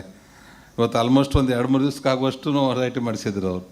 ಅಂಥ ಒಂದು ಅತ್ಯಂತ ಪ್ರೀತಿಯಿಂದ ಸ್ವಾಗತ ಮಾಡಿ ತಮ್ಮ ಜೊತೆಗೆ ಒಂದು 4 ಮಾತನ್ನು ಹಂಚ್ಕೊಳ್ಳುವಂಥ ಇವತ್ತಿನ ಕಾರ್ಯಕ್ರಮದ ಕರ್ನಾಟಕ ಕೋಸ್ಟಲ್ ಲೈನ್ ಬಿಸ್ನೆಸ್ ಮತ್ತು ಮೆರಿಟೈಮ್ ಕಾನ್ಕ್ಲೇವದ ಇವತ್ತಿನ ಸಭೆಯಲ್ಲಿ ಉಪಸ್ಥಿತರಿರುವಂಥ ನಮ್ಮ ಪಕ್ಷದ ರಾಜ್ಯ ಅಧ್ಯಕ್ಷರು, ಜನಪ್ರಿಯ ಲೋಕಸಭಾ ಸದಸ್ಯರು, ನಮಗೆಲ್ಲ ಮಾರ್ಗದರ್ಶಕರಾಗಿರುವಂಥ ಮಾನ್ಯ ಶ್ರೀ ನಳಿನ್ ಕುಮಾರ್ ಕಟೀಲ್ಜಿ ಅವರೇ, ಈಗ ತಾನೇ ನಾವು ಮಾತಾಡೋ ಹಾಗೆ FICCದ ಕರ್ನಾಟಕ ಸ್ಟೇಟ್ ಕೌನ್ಸಿಲದ ಅಧ್ಯಕ್ಷರು, ನನ್ನ ಆತ್ಮೀಯ ಕೈಗಾರಿಕೋದ್ಯಮಿಗಳ ಸ್ನೇಹಿತರು ಆಗಿರುವಂಥ ಶ್ರೀ ಉಲ್ಲಾಸ್ ಕಾಮತ್ಜಿ ಅವರೇ, ಈ CEO ಕರ್ನಾಟಕ ಮೆರಿಟೈಮ್ ಬೋರ್ಡ್ ಮತ್ತು ಎಡಿಷನಲ್ ಚೀಫ್ ಸೆಕ್ರೆಟರಿ ಆಗಿರುವಂಥ ಆತ್ಮೀಯರಾದ ಕಪಿಲ್ ಮೋಹನ್ ಸರ್ ಅವರೇ, ಈ ಹಿರಿಯ IAS ಆಫೀಸರ್ ಹಾಗೂ ACS ಆಗಿರುವಂಥ ಗೌರವ್ ಗುಪ್ತಾ ಸರ್ ಅವರೇ, ನಮ್ಮ ವೆಂಕಟರಮಣ್ ಅಕ್ಕರಾಜು ಅವರೇ, ಮ್ಯಾನೇಜಿಂಗ್ ಡೈರೆಕ್ಟರ್ MRPLದಾಗಿರುವಂಥ ಶ್ರೀ ವೆಂಕಟೇಶ್ವರ್ ಅವರೇ, ಇನ್ನೋರ್ವ KCCIದ ಅಧ್ಯಕ್ಷರಾಗಿರುವಂಥ ಶ್ರೀ ಶಶಿಧರ್ ಪೈರವರೇ, ನಮ್ಮ ಆತ್ಮೀಯ ಜನಪ್ರಿಯ ಶಾಸಕರಾಗಿರುವಂಥ ಕೋಟ್ಯಾನ್ರವರೇ, ಇನ್ನೋರ್ವ ಲೋಕಸಭಾ ಸದಸ್ಯರಂಥ ದೇವೇಂದ್ರಪ್ಪನವರೇ, ಇಲ್ಲಿ ಉಪಸ್ಥಿತರಿರುವಂಥ ಎಲ್ಲ ಖ್ಯಾತ ಉದ್ಯಮದಾರರೇ, ಸಹೋದರ ಸಹೋದರಿ ಹಾಗೂ ಪತ್ರಕರ್ತ ಸ್ನೇಹಿತರೆ, ಭಾಳ ಮುಖ್ಯವಾಗಿ ಈ ಕೋಸ್ಟಲ್ದಲ್ಲಿ ನಮಗೆಲ್ಲ ಒಂದು ಕೈಗಾರಿಕೆಗಳನ್ನು ಸ್ಥಾಪನೆ ಮಾಡಲಿಕ್ಕೆ ಏನು ಬೇಕು ಅದೆಲ್ಲವುಗಳು ಇಲ್ಲಿದೆ. ಒಂದು ಏರ್ಪೋರ್ಟ್ ಇರ್ಬೋದು, ಒಂದು ಪೋರ್ಟ್ ಇರ್ಬೋದು, ಬ್ರಾಡ್ಗೇಜ್ ಮತ್ತು ಹೈವೇಗಳಿರ್ಬೋದು, ಈ ರೀತಿ ಎಲ್ಲ ರೀತಿಯಿಂದಲೂ ಸಹಿತ ನಮಗೆ ಅತ್ಯಂತ ಒಳ್ಳೆಯ ಒಂದು ಸಂಪರ್ಕ ಇರುವಂಥ ಕರ್ನಾಟಕದಲ್ಲಿ ಯಾವುದಾದ್ರೂ ಒಂದು ಭಾಗ ಇದ್ದರೆ ಅದು ಮಂಗಳೂರು ಅನ್ನುವಂಥದ್ದು ನಾನು ಭಾಳ ಹೆಮ್ಮೆಯಿಂದ ಹೇಳಿಕ್ಕೆ ಇಚ್ಛೆಪಡ್ತಾ ಇದ್ದೀನಿ. ಆದ್ಮೇಲೆ ಇವತ್ತು ನಮ್ಮ ಕರ್ನಾಟಕದಲ್ಲಿ ನಾವು 2010 ಮತ್ತು 12ರಲ್ಲಿ we conducted global investors meet. It was grand success. Almost more than 10.8 lakhs crores we attracted the investment. More than 27% was the conversion. ಆ ಸಂದರ್ಭದಲ್ಲಿ 1,25,000 ಎಕರೆ ನಾವು ವಿತ್ ಕನ್ಸೆಂಟ್ ಫ್ರಮ್ ಫಾರ್ಮರ್ ನಾವೀಗ ಲ್ಯಾಂಡ್ ಎಕ್ವಿಷನ್ ಮಾಡಿ ಇಲ್ಲಿ ಬೇರೆ ಬೇರೆ ದೇಶ ಮತ್ತು ರಾಜ್ಯಗಳಿಂದ ಬರುವಂಥವ್ರಿಗೆ ಲ್ಯಾಂಡ್ ಎಕ್ವಿಷನ್ ಮಾಡುವಂಥದ್ದು, ಇಮಿಡಿಯೇಟಾಗಿ 24 hours ಭೂಮಿಯನ್ನು ಕೊಡುವಂಥದ್ರ ಕಡೆ ಎಲ್ಲ ಇನ್ಫ್ರಾಸ್ಟ್ರಕ್ಚರ್ ರೆಡಿ ಮಾಡಿಟ್ಟಿದ್ವಿ. ಆದರೆ ನಮ್ಮ ದುರ್ದೈವ ಮುಂದೆ ಬಂದಿರುವಂಥ ಸರ್ಕಾರ ಮೊದಲನೇ ಕ್ಯಾಬಿನೆಟ್ದಲ್ಲಿ ಅದನ್ನು ಡಿನೋಟಿಫೈ ಮಾಡಿಬಿಡ್ತು. 1,25,000 ಎಕರೆ ಎಲ್ಲ ಜಿಲ್ಲೆಗಳಲ್ಲಿ ಮಾಡಿರುವಂಥದ್ದು. ಅದಕ್ಕೆ ನಮ್ಮ ಸರ್ಕಾರ ಇನ್ವೆಸ್ಟರ್ಸ್ ಫ್ರೆಂಡ್ಲಿ ಇರಬೇಕು, ಹೆಚ್ಚು ಇನ್ವೆಸ್ಟ್ಮೆಂಟ್ ನಮ್ಮ ಕರ್ನಾಟಕಕ್ಕೆ ಬರಬೇಕು ಅನ್ನೋಂಥ ನಿಟ್ಟಿನಲ್ಲಿ ಮತ್ತು ಇದೇ ವರ್ಷ ನವಂಬರ್ 2, 3 ಮತ್ತು 4ನೇ ತಾರೀಕಿನ ದಿವಸ ನಾವು ಗ್ಲೋಬಲ್ ಇನ್ವೆಸ್ಟರ್ಸ್ ಮೀಟನ್ನು ಮಾಡ್ತಾಯಿದ್ದೀವಿ. ಇದಕ್ಕೆ ನಮ್ಮ ದೇಶದ ನೆಚ್ಚಿನ ಪ್ರಧಾನಮಂತ್ರಿಗಳಾಗಿರುವಂಥ ನರೇಂದ್ರ ಭಾಯ್ ಮೋದಿ ಅವರು ಇನಾಗ್ರೇಷನ್ ಬರಲಿಕ್ಕೆ ನಮ್ಮ ಕಟೀಲ್ಜಿಯವರು ಮತ್ತು ಸ್ನೇಹಿತರು ಸೇರಿ ಅವರು ಇನ್ ಪ್ರಿನ್ಸಿಪಲ್ ಒಪ್ಕೊಂಡಿದ್ದಾರೆ. ಆ ಫಂಕ್ಷನ್ಗೆ ತಾವೆಲ್ಲರೂ ಬರಬೇಕಂತೇಳಿ ನಾನು ಇನ್ವಿಟೇಷನನ್ನು ಈ ಸಂದರ್ಭದಲ್ಲಿ ಕೊಡಲಿಕ್ಕೆ ಇಚ್ಛೆ ಪಡ್ತಾ ಇದ್ದೇನೆ. ಆದ್ಮೇಲೆ ಇವತ್ತು ತಾವೆಲ್ಲ ನೋಡಿದ್ದೀರಿ, ಹಿಂದಿನ ಸರ್ಕಾರದಲ್ಲಿ ತಾವೇನಾದರೂ ಇಂಡಸ್ಟ್ರಿ ಕಂಪ್ಲೀಟ್ ಮಾಡಿದರೆ 99 ವರ್ಷ 99 years ನಾವು ಲೀಸ್ ಕೊಡ್ತಾಯಿದ್ವಿ. ಆದರೆ ಇವತ್ತು ಅದನ್ನು ಚೇಂಜ್ ಮಾಡಿ 99 years ಕೊಟ್ಟಾಗ ತಮಗೆ ಅದು ಅಷ್ಟೊಂದು ಕಂಫರ್ಟೇಬಲ್ ಅನ್ನಿಸ್ತಾ ಇರಲಿಲ್ಲ. ಅದರ ಬದಲಾಗಿ ನಾವು ಇಮ್ಮಿಡಿಯೇಟಾಗಿ ನೀವು ಇಂಡಸ್ಟ್ರಿ 51% ಕಂಪ್ಲೀಟ್ ಮಾಡಿದ ನಂತರ ನೀವು ಫಸ್ಟ್ ಇನ್ವಾಯ್ಸ್ ರೇಸ್ ಮಾಡಿದರೆ ವಿದಿನ್ 24 hours ನಿಮಗೆ ಸೇಲ್ ಡೀಡ್ ಮಾಡಿಕೊಡುವಂಥ ಒಂದು ವ್ಯವಸ್ಥೆಯನ್ನು ನಾವು ಅಮೆಂಡ್ಮೆಂಟ್ ಮಾಡಿ ಜೀವ ಮಾಡಿದ್ದೀವಿ. ಅದಾದ ನಂತರ ಇವತ್ತು ತಾವೆಲ್ಲ ನೋಡ್ತಾ ಇದ್ದೀವಿ, ನಮ್ಮ SC/ST ನಮ್ಮ ಸ್ನೇಹಿತರಿಗೆ ಅಪ್ ಟು 2 acres 75% ಸಬ್ಸಿಡಿ ಕೊಡ್ತಾಯಿದ್ವಿ. ಇವತ್ತು ಮಂಗಳೂರಲ್ಲಿ 1 ಎಕರೆ ಭೂಮಿಯನ್ನು ತೊಗೋಬೇಕಾದ್ರೆ more than 1 crore rupees 2 crore rupees ತನಕ ಇದೆ. ನ್ಯೂ ಸ್ಟಾರ್ಟಪ್ಸ್ದವ್ರಿಗೆ ನಾವು ಹೊಸ ಇಂಡಸ್ಟ್ರಿಯನ್ನು ಮಾಡಬೇಕಂತಂದ್ರೆ 2 ಕೋಟಿ ರೂಪಾಯಿ ಕೊಟ್ಟು 1 ಎಕರೆ ಭೂಮಿ ತೊಗೊಳ್ಳೋಂಥದ್ದು ಭಾಳ ಕಷ್ಟ. ಅಂಥದಕ್ಕೆ ನಾವು 75% ಸಬ್ಸಿಡಿಯನ್ನು ಕೊಟ್ಟು ಉಳಿದಿರುವಂಥ 25%ಗೂ ಸಹಿತ ನಾವು ಇನ್ಸ್ಟಾಲ್ಮೆಂಟ್ಗಳನ್ನು ಕೊಡ್ತಾಯಿದ್ವಿ, ಅಂದರೆ ಇಂಡಸ್ಟ್ರಿಗಳು ಬರಲಿ ಅನ್ನುವಂಥದ್ದನ್ನು. ಈಗ SC/ST ಸಮಾಜದ ಬಂಧುಗಳ ಜೊತೆಗೆ other then SC/ST all community ಅವ್ರ ಎಕನಾಮಿಕಲಿ ವೀಕರ್ ಸೆಕ್ಷನ್ ಇರುವಂಥವ್ರಿಗೂ ಸಹಿತ ಅಪ್ ಟು 2 acres 75% ಸಬ್ಸಿಡಿಯನ್ನು ನಾವು ಕೊಡ್ತಾಯಿದ್ದೀವಿ. ಅದರ ಜೊತೆಗೇ ಉಳಿದಿರುವಂಥ 25%ಗೂ ಸಹಿತ ನಾವು ಅದಕ್ಕೆ ಇನ್ಸ್ಟಾಲ್ಮೆಂಟ್ಗಳನ್ನು ಕೊಟ್ಟು ಇಡೀ ಕರ್ನಾಟಕ ರಾಜ್ಯದಲ್ಲಿ ದೇಶದಲ್ಲಿ ಮೊದಲ ಬಾರಿಗೆ ನಾವು ಈ ಸ್ಕೀಮನ್ನು ತೊಗೊಂಬಂದಿದ್ದೀವಿ. ಅಂದರೆ ಇಂಡಸ್ಟ್ರಿ ಜಾಸ್ತಿ ಬರಬೇಕು, ನಮ್ಮದು GDP ಇನ್ಕ್ರೀಸ್ ಆಗಬೇಕು ಮತ್ತು ಹೆಚ್ಚು ಜನರಿಗೆ ಉದ್ಯೋಗ ಸಿಗಬೇಕು ಅನ್ನುವಂಥ ನಿಟ್ಟಿನಲ್ಲಿ ಈ ಕಾರ್ಯಕ್ರಮವನ್ನು ಮಾಡ್ತಾಯಿದ್ದೀವಿ. ಇದ್ರ ಜೊತೆಗೇ ಮೊದಲು 2 tier ಸಿಸ್ಟಮ್ದಲ್ಲಿ ಟ್ಯಾಕ್ಸ್ ಕಲೆಕ್ಷನ್ ಆಗ್ತಾಯಿತ್ತು, ಒಂದು ರೆಸಿಡೆನ್ಷಿಯಲ್ಲು ಒಂದು ಕಮರ್ಷಿಯಲ್ಲು. ಇಂಡಸ್ಟ್ರಿಗೆ ಕಮರ್ಷಿಯಲ್ ಟ್ಯಾಕ್ಸನ್ನು ಹಾಕ್ತಾಯಿದ್ರು. ಆ ಇಂಡಸ್ಟ್ರಿಯಲ್ ಟ್ಯಾಕ್ಸ್ ಭಾಳ ಜಾಸ್ತಿ ಆಗ್ತಾಯಿದೆ ಅನ್ನೋದ್ರ ಸಲುವಾಗಿ ಈ ಹೋದ ತಿಂಗಳು 30% ಕಡಿಮೆ ಮಾಡಿದ್ರು ಟ್ಯಾಕ್ಸ್. ಅಂದರೆ ಕಮರ್ಷಿಯಲ್ಗಿಂತನೂ 30% ಮೊದಲೇನಿತ್ತು ಅದು ಇನ್ಮೇಲೆ ಅದು 30% ನಿಮಗೆ ಕಮ್ಮಿ ಇರ್ತದೆ. ಅಂದರೆ residential 1 slab, industry, commercial 3 slab ಆಗಿ ತಮ್ಮ ಅನುಕೂಲತೆ ಆಗ್ತಾಯಿದೆ. ಇನ್ನೊಂದು ನಾವು ಬರಬೇಕಾದ್ರೆ ಉಲ್ಲಾಸ್ ಕಾಮತ್ಜಿ ಅವ್ರು ಹೇಳ್ತಾಯಿದ್ರು IBದಲ್ಲಿ ಈಗ ಟ್ಯಾಕ್ಸ್ಗಳನ್ನು ಗ್ರಾಮ ಪಂಚಾಯತಿಯಿಂದ ಹಿಡಿದು ಮಹಾನಗರ ಸಭೆಯವರಿಗೆ ಭಾಳ ತೊಂದರೆ ಆಗ್ತಾಯಿದೆ, ಅವರೆಲ್ಲ ಒಂದು ಸ್ವಲ್ಪ ಹರಾಸ್ಮೆಂಟ್ ಜಾಸ್ತಿ ಇರ್ತದೆ ಬೇರೆ ಬೇರೆ ಕಡೆ, ಅದನ್ನು ಸ್ವಲ್ಪ ಸರಳೀಕರಣ ಮಾಡಬೇಕು ಅನ್ನೋಂಥದ್ದನ್ನು ಸಹಿತ ನಮ್ಮ ಗಮನಕ್ಕೆ ತಂದಿದ್ದಾರೆ. ಅದನ್ನು ಸಹಿತ ನೇರವಾಗಿ 1 ಕೋಟಿವರೆಗೆ ಇರುವಂಥದ್ದು ಒಂದು ಟ್ಯಾಕ್ಸು, 1 ಕೋಟಿಯಿಂದ 10 ಕೋಟಿ ಇರ್ಬೋದು, 10ರಿಂದ 100 ಕೋಟಿ ಅಬೌವ್ 100 crore rupees ಇರೋ ತನಕ ಒಂದು ಗೌರ್ಮೆಂಟ್ ಕಡೆಯಿಂದ ಒಂದು ನೋಟಿಫಿಕೇಷನ್ ಮಾಡಿಸಿ ನೇರವಾಗಿ ತಾವು RTGS ಮುಖಾಂತರ ಅದನ್ನು ಫೀಸ್ ಅಲ್ಲಿ ಕೊಟ್ಟುಬಿಟ್ರೆ ಯಾರೂ ತಮ್ಮ ಪ್ರಿಮೈಸಸ್ದಲ್ಲಿ ತಮ್ಮ ತೊಂದರೆ ಕೊಡ್ಲಿಕ್ಕೆ ಬರೋದಿಲ್ಲ. ಮತ್ತು it is A deemed NOC ಆ ಥರ ಮಾಡುವಂಥದ್ದು ಕಡೆನೂ ಅದೆಲ್ಲ ಕಡೆ ಬೇಡಿಕೆ ಇರೋದ್ರಿಂದ ಅದನ್ನೊಂದು ಮಾಡುವಂಥದ್ದು ಮಾಡ್ತೀವಿ. ಮತ್ತು ಇನ್ನೊಂದು ಭಾಳ ತಮ್ಮ ಇಂಡಸ್ಟ್ರಿಯಲ್ ಏರಿಯಾದಲ್ಲಿ ಆ ಡೆವಲಪ್ಮೆಂಟ್ ಸಲುವಾಗಿ ಒಂದು ಸಲ ಆಗಿಬಿಟ್ಟೆ ನಮ್ಮ KIDB ಆಗಲಿ ಮತ್ತೊಬ್ಬರಾಗಲಿ ಆ ಕಡೆ ನೋಡೋದಿಲ್ಲ. ಬಂದಿರುವಂಥ ಟ್ಯಾಕ್ಸಲ್ಲಿ 40% ಇಂಡಸ್ಟ್ರಿಯಲ್ ಏರಿಯಾ ಡೆವಲಪ್ಮೆಂಟ್ ಮಾಡಲಿಕ್ಕೆ ಕೊಡಬೇಕು. ಉಳಿದಿರುವಂಥ 60%ದಲ್ಲಿ ಯಾಸ್ ಯೂಶುವಲ್ ಆಗಿ ಏನು ಗ್ರಾಮ ಪಂಚಾಯತಿಯಿಂದ ನಗರಸಭೆ ಯಾವ ಸಂಸ್ಥೆ ಬರ್ತದೆ ಅವರಲ್ಲಿ ಡೆವಲಪ್ಮೆಂಟು ಮತ್ತು ಯೂಸ್ ಮಾಡಲಿಕ್ಕೆ ಅನುಕೂಲತೆ ಮಾಡಿಕೊಡೋದು ಸಲುವಾಗಿ ಅದನ್ನು ಈ ರೀತಿ ಮಾಡ್ತಾಯಿದ್ದೀವಿ. ಇದೆಲ್ಲ ರೀತಿಯಿಂದ ಸಹಿತ ಈ ಮುಂದೆ ಕೈಗಾರಿಕೆಗಳು ಬರಲಿಕ್ಕೆ ಹೆಚ್ಚು ಅನುಕೂಲತೆ ಆಗ್ತದೆ ಅನ್ನೋಂಥದ್ದನ್ನು ಈ ಸಂದರ್ಭದಲ್ಲಿ ಹೇಳ್ತೇನೆ. ಮತ್ತು ಹಿಂದೆ ಗೌರಗುಪ್ತಾ ಸರ್ ಇದ್ದಾಗ ಇರ್ಬೋದು, ಆಮೇಲೆ ಈಗ ರಮಣ್ ರೆಡ್ಡಿ ಸರ್ ಇರ್ಬೋದು, ಅವರೆಲ್ಲರಿದ್ದಾಗ ನಾವೇನು ಮಾಡಿದ್ವಿ, 1 ಡಿಸ್ಟ್ರಿಕ್ಟ್ 1 ಪ್ರಾಡಕ್ಟ್ ಅನ್ನೋಂಥದ್ದು ಮಾಡಿದ್ವಿ. ಎಲ್ಲ ಜಿಲ್ಲೆಯಲ್ಲಿ ಒಂದೊಂದು ಪ್ರಾಡಕ್ಟ್ ಬರಬೇಕು. ಆ ಜಿಲ್ಲೆಯಲ್ಲಿರುವಂಥ ನಿರುದ್ಯೋಗ ಯುವಕ ಯುವತಿಯರಿಗೆ ಕೆಲಸ ಸಿಗಬೇಕು. ಎಲ್ಲದಕ್ಕಿಂತ ಹೆಚ್ಚಾಗಿ ನಾವು ಸರ್ಕಾರಿ ಮತ್ತು ಅರೆ ಸರ್ಕಾರಿ ಕೆಲಸಗಳಿಗೆ ಅವಲಂಬನೆ ಆಗಲಾರ್ದೇ ನಾವೇ ಒಂದು ಉದ್ಯಮದಾರರಾಗಿ ಮತ್ತೊಬ್ಬರಿಗೆ ಉದ್ಯೋಗವನ್ನು ಕೊಡಬೇಕು ಅನ್ನುವಂಥ ನಿಟ್ಟಿನಲ್ಲಿ ನಾವು ಎಲ್ಲ ಜಿಲ್ಲೆಯಲ್ಲಿನೂ ಸಹಿತ ಉದ್ಯಮಿಯಾಗೂ ಉದ್ಯೋಗ ನೀಡುವಂಥ ಕಾರ್ಯಕ್ರಮಗಳನ್ನು ಮಾಡ್ತಾಯಿದ್ದೀವಿ. ಇವತ್ತು ಮಂಗಳೂರಲ್ಲಿದೆ ಈ ಕಾರ್ಯಕ್ರಮ 10ರಿಂದ ಸ್ಟಾರ್ಟ್ ಆಗ್ತದೆ. ನಾವು ಇನಿಷಿಯಲಿ ಸ್ಟಾರ್ಟ್ ಮಾಡ್ತಾ ಇದ್ದೀವಿ. ಕಟೀಲ್ ಸರು ಮತ್ತು ಎಲ್ಲ ವೇದಿಕೆ ಮೇಲಿರುವಂಥವ್ರು ಸಹಿತ ಅಲ್ಲೆಲ್ಲರೂ ಹೋಗಿ ಅವ್ರಿಗೆ ಒನ್ ಡೇ ಪ್ರೋಗ್ರಾಮ್ ಮಾಡ್ತಾಯಿದ್ದೀವಿ. ಆಮೇಲೆ ಅವ್ರಿಗೆ ಸಂವಾದ ಕಾರ್ಯಕ್ರಮ, ಏನೇನು ಡೌಟ್ ಇರ್ತದೆ ಅನ್ನೋವಂಥದ್ದು. ಭಾಳಷ್ಟು ನಮ್ಮ ಇಂಜಿನಿಯರಿಂಗ್ ಆಗಿರ್ಬೋದು, MBA ಇರ್ಬೋದು, ITIದಲ್ಲಿ ಪಠ್ಯ ಪುಸ್ತಕದ ಸಿಲೆಬಸ್ದಲ್ಲಿ ಇರೋದಿಲ್ಲ. ಜನರಲ್ಲಾಗಿ ಅವ್ರು ಎಲ್ಲ ಅಪ್ಲಿಕೇಶನ್ ಕೊಡಬೇಕು ಅನ್ನೋದು ಗೊತ್ತಿರೋದಿಲ್ಲ. ಅಂಥದ್ದೆಲ್ಲ ಮಾಡಿ ಇವತ್ತು ನಾವು 100 ಪ್ರಾಜೆಕ್ಟ್ ರಿಪೋರ್ಟ್ಗಳನ್ನ ರೆಡಿ ಮಾಡಿಟ್ಟಿದ್ದೀವಿ, ಯಾವ ಡಿಸ್ಟ್ರಿಕ್ಟಲ್ಲಿ ಏನೇನು ಮಾಡಬೇಕು ಅನ್ನೋವಂಥದ್ದನ್ನು. ಅವರು ಇಂಡಸ್ಟ್ರಿ ಮಾಡಲಿಕ್ಕೆ ಮುಂದೆ ಬಂದರೆ ರಾಜ್ಯ ಸರ್ಕಾರ ಮತ್ತು ಕೇಂದ್ರ ಸರ್ಕಾರದಲ್ಲಿ ಏನೇನು ಸವಲತ್ತುಗಳಿದೆ, ಏನೇನು ಸಬ್ಸಿಡಿ ಇದೆ, ಅವೆಲ್ಲವುಗಳನ್ನು ತಿಳಿ ಹೇಳುವಂಥ ಕಾರ್ಯಕ್ರಮ ಇದು ಉದ್ಯಮಿಯಾಗಿ ಉದ್ಯೋಗ ನೀಡು. ಮತ್ತು ಆ ಜಿಲ್ಲೆಯಲ್ಲಿ ಆ ಭಾಗದಲ್ಲಿ ಯಾರು ಸಕ್ಸಸ್ಫುಲ್ ಇಂಡಸ್ಟ್ರಿಯಲಿಸ್ಟ್ ಇರ್ತಾರೆ ಅವರಿಂದ ಮೋಟಿವೇಶನ್ ಆಗುವಂಥದ್ರ ಕಡೆಯೂ ಸಹಿತ ಅವರಿಂದ ಅವ್ರು ಯಾವ ರೀತಿ ಬೆಳೆದು ಬಂದರು, ಯಾವ ರೀತಿ ಸಕ್ಸಸ್ ಆದರು, ಅವ್ರಿಗೆ ಎಲ್ಲೆಲ್ಲಿ ಕಷ್ಟಗಳು ಬಂತು ಅನ್ನುವಂಥದ್ದು ಹೇಳುವಂಥದ್ದು ಮಾಡ್ತಾಯಿದ್ದೀವಿ. ಇದ್ರ ಜೊತೆಗೇನೂ ಸಹಿತ ಅವರಿಗೆ ಯಾರು ಯಾವ ಸ್ಪೆಸಿಫಿಕ್ ಸೆಕ್ಟರ್ದಲ್ಲಿ ಇಂಟ್ರೆಸ್ಟ್ ತೋರಿಸ್ತಾರೆ ಅವ್ರಿಗೆ 1 ವಾರದಿಂದ 30 ದಿವಸವರೆಗೆ 30 ಡೇಸ್ವರೆಗೆ ಅವ್ರು ಟ್ರೈನಿಂಗ್ ಕೊಡುವಂಥ ವ್ಯವಸ್ಥೆಯನ್ನು ಮಾಡ್ತಾಯಿದ್ವಿ. ಅವ್ರಿಗೆ ಒಂದು DPR ಮಾಡೋದಿಂದ ಹಿಡಿದು ಅವ್ರು ಮಾರ್ಕೆಟಿಂಗ್ ಟೈಪ್ ಮಾಡಿಕೊಡೋದು, ಬ್ಯಾಂಕ್ ಲೋನ್ ಮಾಡಿಸ್ಕೊಡುವಂಥದ್ದು, ಇವೆಲ್ಲವುಗಳನ್ನು ಮಾಡಿ ಅವರು ಆರ್ಥಿಕ ಮಟ್ಟದಿಂದ ಮೇಲೆ ಬರಬೇಕು ಅನ್ನೋದ್ರ ಕಡೆ ನಮ್ಮ ಸರ್ಕಾರ ಅದನ್ನು ಮಾಡ್ತಾಯಿದ್ದೀವಿ. ಮತ್ತು ಕೈಗಾರಿಕಾ ಅದಾಲತ್ ಅನ್ನುವಂಥದ್ದು ಒಂದು ವಿಶೇಷವಾಗಿ 2008ರಿಂದ 13 ನಾ ಹಿಂದಿನ ಸರ್ಕಾರದಲ್ಲಿ ನಾನು ಕೈಗಾರಿಕಾ ಸಚಿವನಾಗಿದ್ದ ಕಾನ್ಸೆಪ್ಟ್ ತಂದಿದ್ವಿ. ಸರ್ಕಾರವೇ ಉದ್ಯಮದಾರರ ಮನೆಯ ಬಾಗಿಲಿಗೆ. ನೀವು ಏನಾದರೂ ಸಮಸ್ಯೆಗಳಿದ್ದರೆ ನೀವು ನಮ್ಮ ಸರ್ಕಾರದ ಬಾಗಿಲಿಗೆ ಬರುವಂಥದ್ದಿಲ್ಲ. ನಾವೆಲ್ಲ ಹಿರಿಯ ಅಧಿಕಾರಿಗಳನ್ನು ಕರ್ಕೊಂಬಂದು ಪ್ರತಿ ಜಿಲ್ಲೆಯಲ್ಲಿ ಅಡ್ವಾನ್ಸ್ ಆಗಿ ಡೇಟನ್ನು ಹೇಳಿದಾಗ ತಮ್ಮ ಸಮಸ್ಯೆಗಳಲ್ಲಿ ಹೇಳ್ಕೊಂಡ್ರೆ ಸ್ಥಳೀಯವಾಗಿಯೇ ಆ ಸಮಸ್ಯೆ ಪರಿಹಾರ ಮಾಡೋದ್ರ ಕಡೆ ನಾವು ಗಮನ ಹರಿಸ್ತೀವಿ ಮತ್ತು ಮಾಡ್ತೀವಿ. ಬೆಂಗಳೂರಲ್ಲಿ ಮೊನ್ನೆ ಮಾಡಿದಾಗ 480ರಷ್ಟು ಇಂಡಸ್ಟ್ರಿಯಲಿಸ್ಟ್ ತಮ್ಮ ಸಮಸ್ಯೆಗಳನ್ನು ತೊಗೊಂಬಂದಿದ್ದರು. ಮೋರ್ ದೆನ್ 460 ಸಮಸ್ಯೆಗಳನ್ನು ಜಾಗದಲ್ಲೇ ಅದನ್ನು ಇತ್ಯರ್ಥ ಮಾಡಿ ಆಲ್ಮೋಸ್ಟ್ ಮೋರ್ ದೆನ್ 80-85% ಸಮಸ್ಯೆ ಪರಿಹಾರ ಮಾಡಿದ್ವಿ. ಹಿಂಗೆ ಎಲ್ಲ ಜಿಲ್ಲೆಗಳಲ್ಲಿ ಅದು ಕಲಬುರಗಿ ಇರ್ಬೋದು, ಬೆಳಗಾವಿ, ಮೈಸೂರು, ಬೆಂಗಳೂರು ಈ ಥರ ಮಾಡಿದ್ವಿ. ಲಾಸ್ಟ್ ಈ ಮಂಗಳೂರಲ್ಲಿ ಮಧ್ಯಾಹ್ನ ಮೇಲೆ ಕೈಗಾರಿಕಾ ಅದಾಲತ್ತಿದೆ. ತಮ್ಮದು ಏನಾದರೂ ಸಮಸ್ಯೆ ಇತ್ತಂದರೆ ನೀವು ರಿಟರ್ನ್ದಲ್ಲಿ ಕೊಟ್ಟರೆ ಅದನ್ನು ನಿಶ್ಚಿತವಾಗಿಯೂ ಸಹಿತ ಮೋರ್ ದೆನ್ 90% ನಿಮಗಿರುವಂಥ ಸಮಸ್ಯೆಗಳನ್ನು ಇತ್ಯರ್ಥ ಮಾಡಿಸ್ತೀವಿ ಅನ್ನೋಂಥದ್ದನ್ನು ಈ ಸಂದರ್ಭದಲ್ಲಿ ನಾನು ಹೇಳ್ತಾ ಇದ್ದೇನೆ. ಇದರ ಜೊತೆಗೆ ಕರ್ನಾಟಕ ಭಾಳ ಬೇರೆ ರಾಜ್ಯಗಳನ್ನು ಹೋಲಿಸಿ ನೋಡಿದರೆ ನಾವು ಭಾಳ ಮುಂದೆ ಇದ್ದೇವೆ. ಇದು ಕಳೆದ 1 ವರ್ಷದಲ್ಲಿ ನಾನು ಕೈಗಾರಿಕಾ ಸಚಿವನಾದ ಮೇಲೆ ಈ FDI ಫಾರಿನ್ ಡೈರೆಕ್ಟ್ ಇನ್ವೆಸ್ಟ್ಮೆಂಟ್ದಲ್ಲಿ ದೇಶದಲ್ಲೇ ಕರ್ನಾಟಕ ರಾಜ್ಯ ಮೊದಲೇ ಸ್ಥಾನದಲ್ಲಿದೆ. ಆಲ್ಮೋಸ್ಟ್ 42% ಇನ್ವೆಸ್ಟ್ಮೆಂಟು ಕರ್ನಾಟಕದಲ್ಲಿ ಬಂದಿದೆ. ಇನ್ನು ಉಳಿದಿರುವಂಥ 58%ದಲ್ಲಿ ಇಡೀ ರಾಜ್ಯ ಸೇರಿದೆ, ಇಡೀ ದೇಶದಲ್ಲಿ ಸೇರಿ. ನಮ್ಮದು ಒಂದೇ ರಾಜ್ಯ 42% ಇದೆ.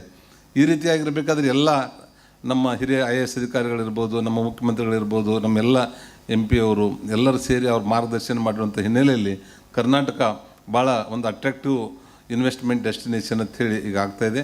ಅಷ್ಟೇ ಅಲ್ಲದೆ ನಿಮಗೆಲ್ಲ ಗೊತ್ತಿರುವಾಗ IT-BTದಲ್ಲಿ ವಿ ಆರ್ ನಂಬರ್ 1. IT-BT ಎಕ್ಸ್ಪೋರ್ಟ್ದಲ್ಲಿ ನಾವು ನಂಬರ್ 1 ಇದ್ದೀವಿ. ಜಂಕ್ಷನ್ ಜ್ಯುವೆಲರಿಲೂ ನಾವು ನಂಬರ್ 1 ಇದ್ದೀವಿ. ಏರೋಸ್ಪೇಸ್ ಆ್ಯಂಡ್ ಡಿಫೆನ್ಸ್ದಲ್ಲಿ ಒಂದು ನಂಬರ್ 1ದಲ್ಲಿದ್ದೀವಿ.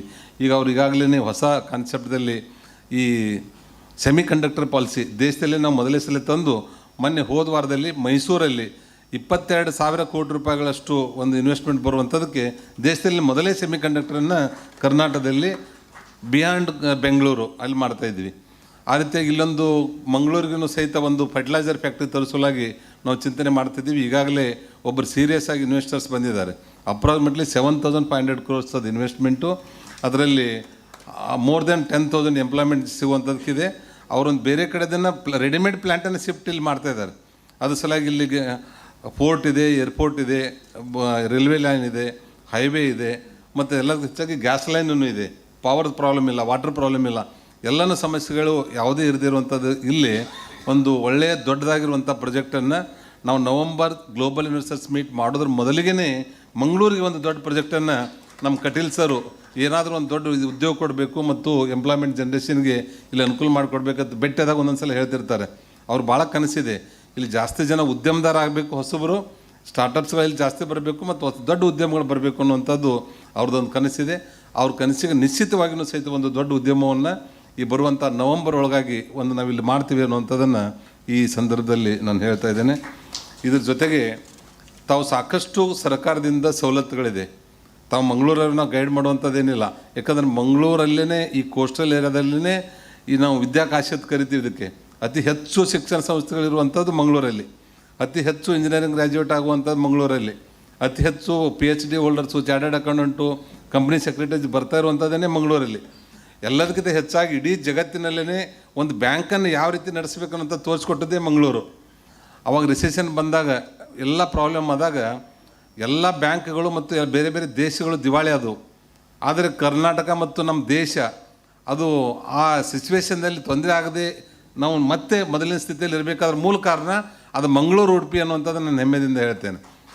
ಅದಕ್ಕೆ ಕಾರಣ ಅಂದರೆ ಇಲ್ಲಿರುವಂಥ 100 ವರ್ಷದ ಹಿಂದೆಯೇ ಅವ್ರು ಪ್ರಾರಂಭ ಮಾಡಿದರು. ಸಿಂಡಿಕೇಟ್ ಬ್ಯಾಂಕು, ಕಾರ್ಪೊರೇಷನ್ ಬ್ಯಾಂಕು, ವಿಜಯ ಬ್ಯಾಂಕು, ಇವೆಲ್ಲ ಬ್ಯಾಂಕ್ಗಳದ್ದು ಅವಾಗ ಸ್ಟಾರ್ಟ್ ಮಾಡಿರುವಂಥದ್ದು. ಅವ್ರು ಅವ್ರ ಮನೆಗೆ ಹೋದಾಗ ಹೇಳ್ತಾಯಿದ್ರು, ನಾವು ಅವತ್ತು ರೊಕ್ಕ ಕೊಡಿಸಿದ 5 ಪೈಸೆ 10 ಪೈಸೆ 1 ಚಾರನೆ 8 ಆನೆ ಈ ರೀತಿ ನಾವು ಕೂಡಿಸಿ 12 ರೂಪಾಯಿದೊಳಗೆ ನಾವು 115 ವರ್ಷದ ಹಿಂದೆ ಸಿಂಡಿಕೇಟ್ ಬ್ಯಾಂಕ್ ಪ್ರಾರಂಭ ಮಾಡಿದ್ದೀವಿ ಅನ್ನೋದು ಹೇಳಿದರು. ರೂಪಾಯಿದಲ್ಲಿ ಇವತ್ತು ನಾವು ಎಷ್ಟು ಲಕ್ಷ ಕೋಟಿಗಳನ್ನು ನೋಡ್ತೀವಿ. ಅದನ್ನು ಅವತ್ತು ಹಚ್ಚಿರುವಂಥ ಒಂದು ಬೀಜ ಇವತ್ತೊಂದು ದೊಡ್ಡ ಹೆಮ್ಮರವಾಗಿ ಕೇವಲ ಕರ್ನಾಟಕದಲ್ಲೆಲ್ಲ ದೇಶದಲ್ಲೆಲ್ಲ ಬೇರೆ ಬೇರೆ ದೇಶದಲ್ಲೇನೂ ಸಹಿತ ನಮ್ಮ ಇಲ್ಲಿ ಮಂಗಳೂರಲ್ಲಿ ಹುಟ್ಟಿರುವಂಥ ಬ್ಯಾಂಕ್ಗಳು ಬೇರೆ ಬೇರೆ ದೇಶದಲ್ಲಿ ಕೆಲಸ ಮಾಡಿ 16,000 ಮಂದಿಗೆ ಅದು ನೆರಳನ್ನು ಕೊಟ್ಟಿದೆ. ಅವರವರಿಗೆ ಲೋನ್ಗಳನ್ನು ತೆಗೆದುಕೊಂಡಿರುವಂಥದ್ದು ಇರ್ಬೋದು, ಫ್ಯಾಕ್ಟ್ರಿಗಳನ್ನು ಮಾಡುವಂಥದ್ದು ಇರ್ಬೋದು, ಬೇರೆ ಬೇರೆ ಕಾರ್ನರ್ ಟ್ರೇಡಿಂಗ್ದಲ್ಲೂ ಲೋನ್ಗಳನ್ನು ಕೊಟ್ಟಿರುವಂಥ ಕೀರ್ತಿ ಮಂಗಳೂರು ಭಾಗದ ನಮ್ಮ ಈ ಸಮಾಜಕ್ಕೆ ಸೇರ್ತದೆ. ಅದು ಸಲ ನಾವು ಹೇಳೋದು ಇಷ್ಟೇ, ಇವತ್ತೊಂದು ಟೆಕ್ಸ್ಟೈಲ್ ಮಿಲ್, ರೋಟಿ ಕಪಡ ಮಕಾನ್, ಅರಿಬಿ ಎಲ್ಲರಿಗೂ ಬೇಕೇನೆ. ಆ ಅರಿಬಿ ತಯಾರು ಮಾಡುವಂಥ ಕಂಪ್ನಿ ನಾನು ಮೊನ್ನೆ ಹೋದ ವಾರ ಹಾಸನಕ್ಕೆ ಹೋಗಿದ್ದೆ. ಒಂದು ಉದಾಹರಣೆ ಹೇಳ್ತೇನೆ. ಹಾಸನದಲ್ಲಿ ಅವ್ರು 10-15 ವರ್ಷದ ಹಿಂದೆ ಇಲ್ಲಿ ಬೆಂಗಳೂರಲ್ಲಿ ಕೆಲಸ ಪ್ರಾರಂಭ ಮಾಡಿದರು. ಅವರು ಹಕೀಮ್ ಸಿಂಗ್ ಅಲ್ಲದ ಹಾಸನ್ ಅವರು ಸ್ಟಾರ್ಟ್ ಮಾಡಿದ್ದಾರೆ. 600 ಎಕರೆದಲ್ಲಿ 40% ಸಬ್ಸಿಡಿ ಬಂದಿದೆ. 400 crores ಅವರಿಗೆ ಸಬ್ಸಿಡಿ ಸಿಕ್ಕಿದೆ. ಅವ್ರು ಕೇವಲ 3 ಐಟಮ್ ಮಾಡ್ತಾರೆ, ಒಂದು ಬೆಡ್ಶೀಟು, ಪಿಲೋ ಕವರು, ಚಾದರು. ಈ 10 ವರ್ಷದಲ್ಲಿ ಬೇರೆ ದೇಶಕ್ಕೇ ಎಕ್ಸ್ಪೋರ್ಟ್ ಮಾಡ್ತಾರೆ. ನಮ್ಮ ದೇಶದಲ್ಲಿ ಒಂದೇ ₹1 ಅವ್ರು ಸೇಲ್ ಮಾಡಿಲ್ಲ. ನಾನು ಕೇಳಿದೆ, ನಮ್ಮಲ್ಲಿ ಯಾಕೆ ಸೇಲ್ ಮಾಡ್ತಾ ಇಲ್ಲ ಅಂತೇಳಿ. ಸರ್, ನಾನು ಬೇರೆ ದೇಶದ ಆರ್ಡರ್ನೇ 90% ಪೆಂಡಿಂಗ್ ಇದೆ, ಕೇವಲ ನಾನು ಸಪ್ಲೈ ಮಾಡ್ತಾ ಇರೋದೇ 10%. ಅವ್ರಿಗೆ ಸಪ್ಲೈ ಮಾಡ್ಲಿಕ್ಕೆ ಆಗ್ತಾಯಿಲ್ಲ, ನಾವು ಇನ್ನು ಕರ್ನಾಟಕದಾಗೆ ಮತ್ತು ಇಂಡಿಯಾದಲ್ಲಿ ಎಲ್ಲಿ ಸಪ್ಲೈ ಮಾಡಲಿ ಅನ್ನೋಂಥದ್ದು ಹೇಳಿದರು. ಅದು ಸಲುವಾಗಿ ಮತ್ತೆ ಅವರು 2,000 crore rupees ಇನ್ವೆಸ್ಟ್ಮೆಂಟ್ ಮತ್ತು ಹಾಸನದಲ್ಲಿ ಮಾಡ್ತಾಯಿದ್ದಾರೆ. ಅದು ಬರೀ ಎಕ್ಸ್ಪೋರ್ಟ್ ಮಾಡುವಂಥದ್ದು, ಬರೀ 3 ಐಟಮು. ಅದ್ರ ಸಲುವಾಗಿ ಅಲ್ಲಿ 40% ಇದೆ. ನೀವು 100 ಕೋಟಿ ರೂಪಾಯಿದಷ್ಟು ಒಂದು ಇಂಡಸ್ಟ್ರಿ ಟೆಕ್ಸ್ಟೈಲಲ್ಲಿ ಪ್ರಾರಂಭ ಮಾಡಿದರೆ 40 ಕೋಟಿ ರೂಪಾಯಿ ಸಬ್ಸಿಡಿ ಇದೆ. ಅದೆಲ್ಲ ಪ್ರೂವನ್ ಟೆಕ್ನಾಲಜಿ, ಪ್ರೂವನ್ ಮಷಿನರಿ ಇದೆ, ಅದಕ್ಕೆ ಮಾರ್ಕೆಟಿಂಗ್ ಇದೆ. ಪ್ರತಿಯೊಬ್ಬರಿಗೂ ಅಪ್ ಟು ಜಿನ್ನಿಂಗ್ದಿಂದ ಹಿಡಿದು ಅಪ್ ಟು ರೆಡಿಮೇಡ್ ಗಾರ್ಮೆಂಟ್ಸ್ವರೆಗೆ ನಮ್ಮ ಕರ್ನಾಟಕದಲ್ಲೇ ಮತ್ತು ನಮ್ಮ ಇಂಡಿಯಾದಲ್ಲೇ ಮಾರಾಟ ಮಾಡ್ಬೋದು. ತಮಗೆ ಗೊತ್ತಿರ್ಬೋದು, ನಮ್ಮ ಉತ್ತರ ಕರ್ನಾಟಕ ಮತ್ತು ಕಲ್ಯಾಣ ಕರ್ನಾಟಕದಲ್ಲಿ 5-6 ಡಿಸ್ಟಿಕ್ಕು, ಕಲಬುರಗಿ, ಬೀದರ್, ರಾಯಚೂರು, ಯಾದಗಿರಿ, ಬಿಜಾಪುರ, ಬಾಗಲಕೋಟೆ ಆ ಸೈಡ್ದಲ್ಲಿ ಹೈಯೆಸ್ಟ್ ನಾವು ಕಾಟನ್ ಬೆಳಿತೀವಿ. ಆಲ್ಮೋಸ್ಟ್ 52 ಮಿಲಿಯನ್ ಟನ್ನದಷ್ಟು ಕಾಟನ್ ಎಕ್ಸ್ಪೋರ್ಟ್ ಆಗ್ತದೆ. ನಾವು ದೇವೇಂದ್ರಪ್ಪನವ್ರು ಆ ಏರಿಯಾದಿಂದ ಬಂದಿರುವಂಥವ್ರು MP ಅವರು. ಅಲ್ಲಿ ಬಂದದ್ದನ್ನು ನಮ್ಮಲ್ಲಿ ಯುಟಿಲೈಸ್ ಮಾಡೋದು 5% ಇಲ್ಲ. ನಾವು ಬೆಳೆದಿರುವಂಥ ಕಾಟನ್ ನಮ್ಮಲ್ಲಿ ಉಪಯೋಗ ಮಾಡೋದಂಥದ್ದು ಎಲ್ಲ ಕಾಟನ್ ಬೇರೆ ರಾಜ್ಯಕ್ಕೆ ಹೋಗ್ತದೆ, ಬೇರೆ ದೇಶಗಳಿಗೆ ಎಕ್ಸ್ಪೋರ್ಟ್ ಆಗ್ತದೆ. ಅಂಥದ್ರಲ್ಲಿ ತಾವು ಮಾಡಿದ್ರೆ ಅಂದರೆ ಒಂದೇ ₹1 ನಾವು ಕೈಯಿಂದ ಹಾಕಲಾರ್ದೇ ನಾವು ಟೆಕ್ಸ್ಟೈಲ್ ಮಿಲ್ಲನ್ನು ಮಾಡ್ಬೋದು ಮತ್ತು ಪ್ರಾಫಿಟೇಬಲ್ ಆಗಿ ಮಾಡ್ಬೋದು. ಇವತ್ತು ನಮ್ಮದೇ ಹೇಳ್ತೀನಿ ಉದಾಹರಣೆಗಾಗಿ, ನಾನು 20 ವರ್ಷದ ಹಿಂದೆ 500 ton per day capacity sugar factory start ಮಾಡಿದೆ. ಇವತ್ತು 20 ವರ್ಷದ ಸ್ಪ್ಯಾನ್ದಲ್ಲಿ ದೇಶದ ಅತಿ ಹೆಚ್ಚು ಸಕ್ಕರೆ ಉತ್ಪಾದನೆ ಮಾಡುವಂಥ 2ನೇ ಸ್ಥಾನದಲ್ಲಿ ನಿರಾನಿ ಗ್ರೂಪ್ ಇದೆ. ಅದ್ರ ಜೊತೆಗೆ ಇವತ್ತು ನಾವು ಆತ್ಮನಿರ್ಭರ್ ಭಾರತದಲ್ಲಿ ನಮ್ಮ ನೆಚ್ಚಿನ ಪ್ರಧಾನಮಂತ್ರಿಗಳು ನರೇಂದ್ರ ಭಾಯ್ ಮೋದಿಯವರು ಅವರು ಪೆಟ್ರೋಲ್ ಮತ್ತು ಡೀಸೆಲ್ ಇವತ್ತು ₹100 ಆಗಿರುವಂಥ ಸಂದರ್ಭದಲ್ಲಿ ನಾವು ಆತ್ಮನಿರ್ಭರದಲ್ಲಿ ನಾವೇ ಪ್ರೊಡಕ್ಷನ್ ಮಾಡ್ಕೋಬೇಕು ಅನ್ನುವಂಥದ್ದು ಕರೆ ಕೊಟ್ಟಾಗ ಕಬ್ಬಿನ ಹಾಲಿಂದ ನಾವು ಸಕ್ಕರೆ ಮಾಡ್ತಿದ್ವಿ, ಅದನ್ನು ಪೆಟ್ರೋಲ್ ಮಾಡ್ತಾಯಿದ್ವಿ ಈಗ ಕಬ್ಬಿನ ಹಾಲಿಂದ. ಆ ಪೆಟ್ರೋಲ್ ಮಾಡುವಂಥದ್ರಲ್ಲಿ ನಮ್ಮ ನಿರಾನಿ ಗ್ರೂಪು ಇಡೀ ದೇಶದಲ್ಲೆಲ್ಲ ಏಷ್ಯಾದಲ್ಲಿ ಯಾರು ನಂಬರ್ 1. ಅಂದರೆ 25 ಲಕ್ಷ ಲೀಟರ್ ಪರ್ ಡೇ ನಮ್ಮದು ಉತ್ಪಾದನೆ ಇದೆ. ಈ ರೀತಿ ನಾವು ಗ್ರೂಪ್ ಆಫ್ ಇಂಡಸ್ಟ್ರಿಯಲ್ಲಿ 21 ಫ್ಯಾಕ್ಟ್ರಿ ಮಾಡಿ ಕೇವಲ ಜೀರೋದಿಂದ ನಾನು ಇಂಜಿನಿಯರಿಂಗ್ ಮುಗಿಸಿದ ಮೇಲೆ ನಾನು ಸ್ಟಾರ್ಟ್ ಮಾಡಿರೋದು 10 ಲಕ್ಷ ರೂಪಾಯಿ ವರ್ಕ್ಶಾಪ್. 10 ಲಕ್ಷ ರೂಪಾಯಿದಲ್ಲಿ 8 ಲಕ್ಷ ರೂಪಾಯಿ KCFC ಲೋನ್ ತೊಗೊಂಡಿದೆ, 2 ಲಕ್ಷ ರೂಪಾಯಿ ಪ್ರಮೋಟ್ ಇಕ್ವಿಟಿ ಹಾಕಿದೆ. ಫ್ಯಾಬ್ರಿಕೇಷನ್ ಯೂನಿಟ್, ಟ್ರ್ಯಾಕ್ಟರ್ ಟೇಲರ್ ಮತ್ತು ಅಗ್ರಿಕಲ್ಚರ್ ಇಂಪ್ಲಿಮೆಂಟ್ಸ್ ಮಾಡುವಂಥದ್ದು. ಈ 25 ವರ್ಷದ ಅವಧಿಯಲ್ಲಿ 72,000 ಜನರಿಗೆ ಉದ್ಯೋಗ ಕೊಟ್ಟಿದ್ದೀವಿ. 5,000 ಕೋಟಿ ರೂಪಾಯಿ ಟರ್ನೋವರ್ ಆಗಿದೆ. ಇನ್ನು ಮುಂದಿನ 2 ವರ್ಷದಲ್ಲಿ ದೇಶದಲ್ಲಿ ಅತಿ ಹೆಚ್ಚು ಸಕ್ಕರೆ ಉತ್ಪಾದನೆ ಮಾಡುವಂಥ ಕಂಪ್ನಿ ನಿರಾನಿ ಗ್ರೂಪ್ ಆಗ್ತದೆ.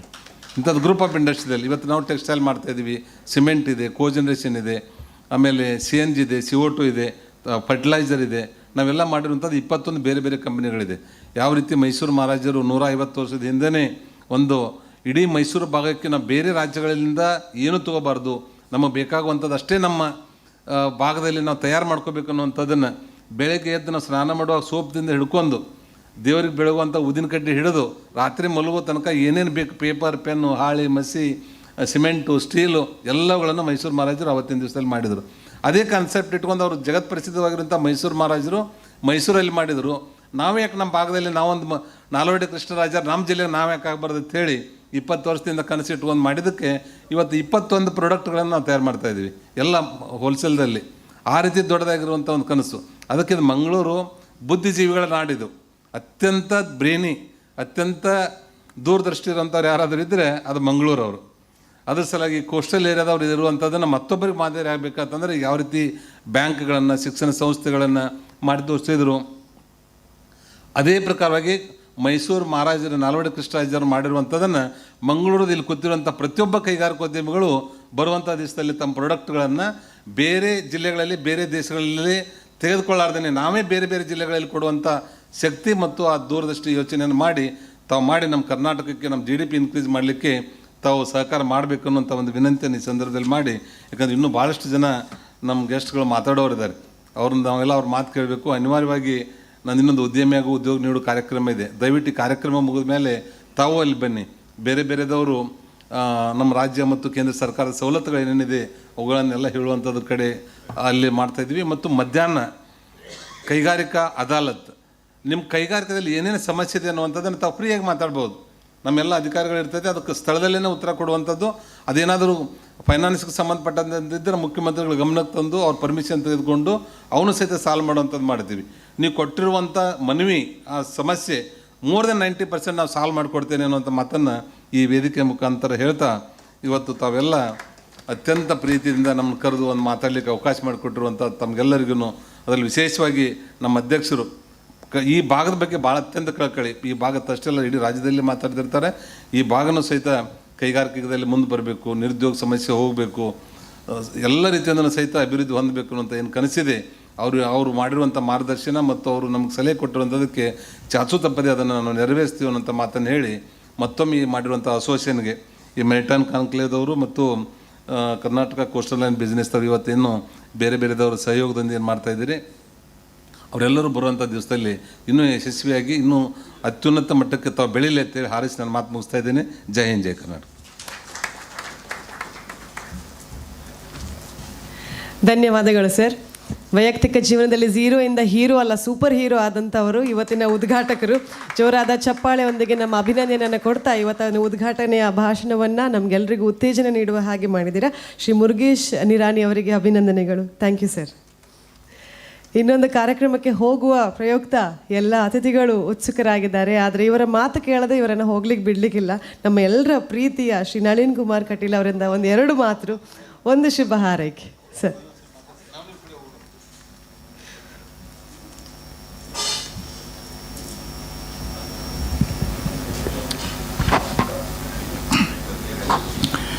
ಫಿಕ್ಕಿ ಮತ್ತು SBI ಕರ್ನಾಟಕ ಮೆರಿಟೈಮ್ ಬೋರ್ಡ್ ಇದರೆಲ್ಲದರ ಜಂಟಿ ಆಶ್ರಯದಲ್ಲಿ ನಡೀತಕ್ಕಂಥ ಈ ಸಮಾವೇಶದ ವೇದಿಕೆಯಲ್ಲಿ ಉದ್ಘಾಟಕರಾಗಿ ಬಂದಿರತಕ್ಕಂಥ ಒಬ್ಬ ಸಾಧನಾಶೀಲ ಉದ್ಯಮಿ, ಒಬ್ಬ ಅಭಿವೃದ್ಧಿ ಪರವಾಗಿರ್ತಕ್ಕಂಥ ರಾಜಕಾರಣಿ, ತನಗೆ ಕೊಟ್ಟಿರ್ತಕ್ಕಂಥ ಜವಾಬ್ದಾರಿಯಲ್ಲಿ ತನ್ನ ಇಲಾಖೆಯಲ್ಲಿ ಎಲ್ಲ ಸಾಧನೆಗಳನ್ನು ಮಾಡಿರ್ತಕ್ಕಂಥ ನಮ್ಮ ಆದರಣೀಯರಾಗಿರ್ತಕ್ಕಂಥ ಮುರುಗೇಶ್ ನಿರಾಣಿ ಅವರೇ, ಈ ಜಿಲ್ಲೆಯವರಾಗಿ ಇವತ್ತು ಅತಿ ದೊಡ್ಡ ಉದ್ಯಮಿಯಾಗಿ ಜಿಲ್ಲೆಯ ಬಗ್ಗೆ ಅಪಾರ ಕಾಳಜಿ ಇರ್ತಕ್ಕಂಥ ಉಲ್ಲಾಸ್ ಕಾಮತ್ ಅವರೇ, ಈ ಜಿಲ್ಲೆಯಲ್ಲಿ ಜಿಲ್ಲಾಧಿಕಾರಿಗಳಾಗಿ ಇವತ್ತು ರಾಜ್ಯದ ಕಾರ್ಯದರ್ಶಿಗಳಾಗಿರ್ತಕ್ಕಂಥ ಕಪಿಲ್ ಮೋಹನ್ ಅವರೇ, ಗೌರವ್ ಗುಪ್ತಾ ಅವರೇ ಇಬ್ಬರು ಈ ಜಿಲ್ಲೆಯಲ್ಲೇ ಇದ್ದರು. ಹಾಗಾಗಿ ಈ ಜಿಲ್ಲೆಯ ಪೂರ್ಣ ಮಾಹಿತಿ ಅವರೇ ಇಬ್ಬರಿಗಿದೆ. ಅವ್ರು ಸ್ವಲ್ಪ ಈ ಜಿಲ್ಲೆಗೆ ಕೊಡುಗೆ ಕಡಿಮೆ ಕೊಡ್ತಾ ಇದ್ದಾರೆ ಈ ಜಿಲ್ಲೆಯಿಂದ ಹೋದ ಕಾರಣಕ್ಕೆ. ಇಬ್ಬರನ್ನು ಅಭಿನಂದಿಸ್ತಾ, ವಿಶೇಷವಾಗಿ NMPTಯ ಚೇರ್ಮನ್ ಆಗಿರ್ತಕ್ಕಂಥ ವೆಂಕಟಕ್ಕರಾಜ್ ಅವರೇ, ನಮ್ಮ MRPLನ MD ಆಗಿರ್ತಕ್ಕಂಥ ವೆಂಕಟೇಶ್ ಅವರೇ, ನಮ್ಮ ಕಾಮತ್ರೆ ಸೇರಿರ್ತಕ್ಕಂಥ ಎಲ್ಲ ಬಂಧುಗಳೇ, ಶಾಸಕ ಮಿತ್ರರೇ, ಸಂಸದರೇ, ನಾನು ಮೊದಲಿಗೆ ಫಿಕ್ಕಿ ಮತ್ತು SBIಗೆ ಅಭಿನಂದನೆ ಸಲ್ಲಿಸ್ತೇನೆ. ಈ ರೀತಿಯ ಒಂದು ಚರ್ಚೆ ಮತ್ತು ಸಂವಾದಗಳನ್ನು ಮಂಗಳೂರಲ್ಲಿ ಏರ್ಪಡಿಸಿರೋದು. ಮಂಗಳೂರು ಎರಡಕ್ಕೂ ಬಹಳ ಹತ್ತಿರ ಇರತಕ್ಕಂಥದ್ದು. ಒಂದು ಉದ್ಯಮಶೀಲತೆಗೂ ಬಹಳ ಹತ್ತಿರ ಇದೆ, ಇನ್ನೊಂದು ಸಾಗರ ಸಂಬಂಧಿಯಾಗಿರ್ತಕ್ಕಂಥ ಉದ್ಯಮಶೀಲತೆಗೂ ಹತ್ತಿರ ಇದೆ. ನಮ್ಮ ಸರ್ಕಾರ ಬಂದ ಮೇಲೆ ಇವತ್ತು ಸಾಗರಮಾಲದ ಅಡಿಯಲ್ಲಿ ಅತಿ ಹೆಚ್ಚು ಮೆರಿಟೈಮ್ಗಳಿಗೆ ಅವಕಾಶಗಳನ್ನು ಕೊಡ್ತಕ್ಕಂಥ ಕೆಲಸವನ್ನು ಮಾಡ್ತಾ ಇದೆ.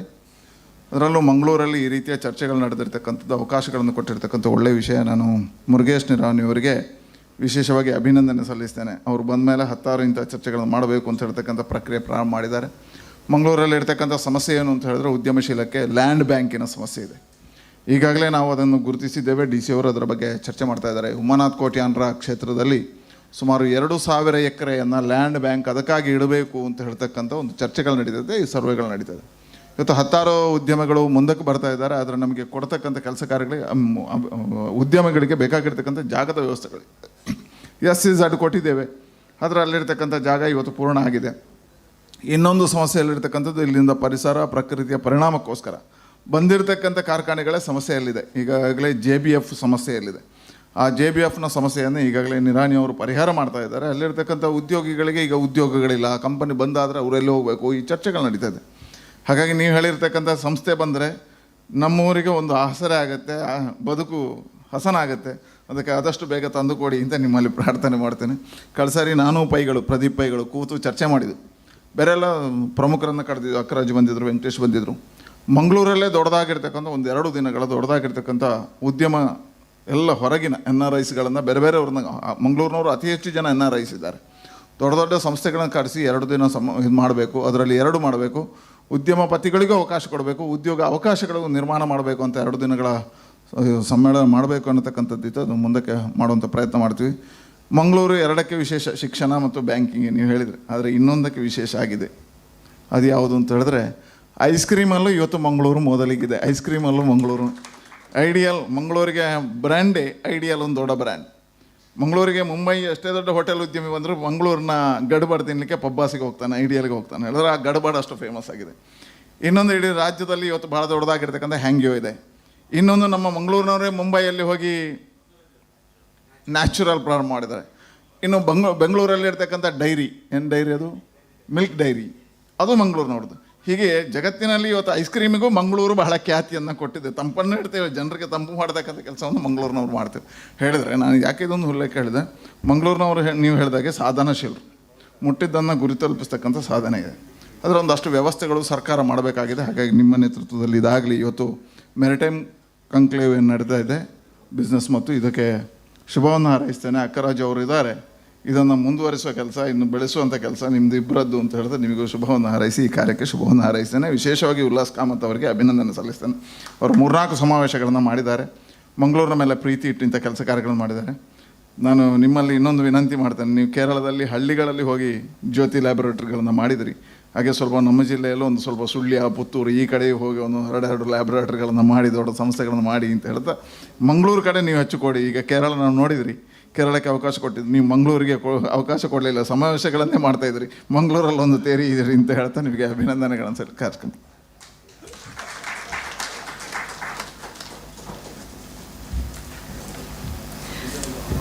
ಮಾತಿನ ಮುಖೇನ ನಗುವನ್ನು ಕೂಡ ಬೀರಿದಂತಹ ನಮ್ಮ ನಾಯಕರು ಶ್ರೀ ನಳಿನ್ ಕುಮಾರ್ ಕಟೀಲ್ ಅವರಿಗೆ ಅಭಿನಂದನೆಗಳು. Thank you so much sir.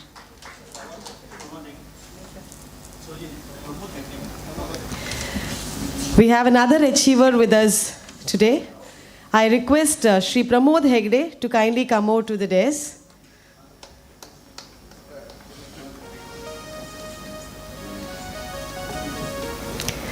Med Organics India Private Limited. The company started in the year 2000, has now been a known name in all the people. Congratulations and thank you so much for the achievements.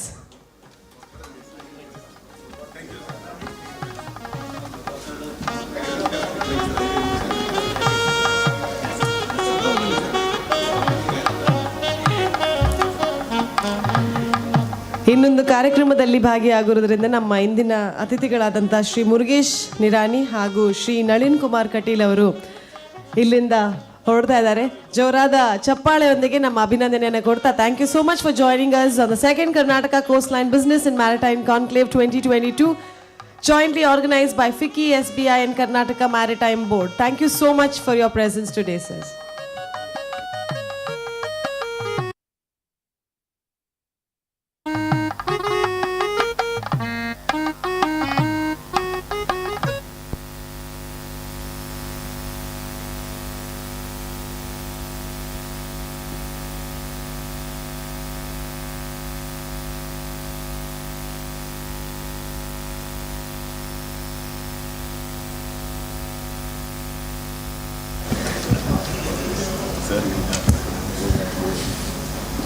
Second Karnataka Coastline Business Maritime Conclave 2022. A lot of questions may be there. Why? How come? What is the outcome? What is going to be? What is the benefits? Definitely to give us an insight and the background note on the maritime opportunities in this state, we have the Additional Chief Secretary and CEO Karnataka Maritime Board, Government of Karnataka, Shri Kapil Mohan IAS, sir. I request you to kindly come here and address the gathering. Over to you, sir.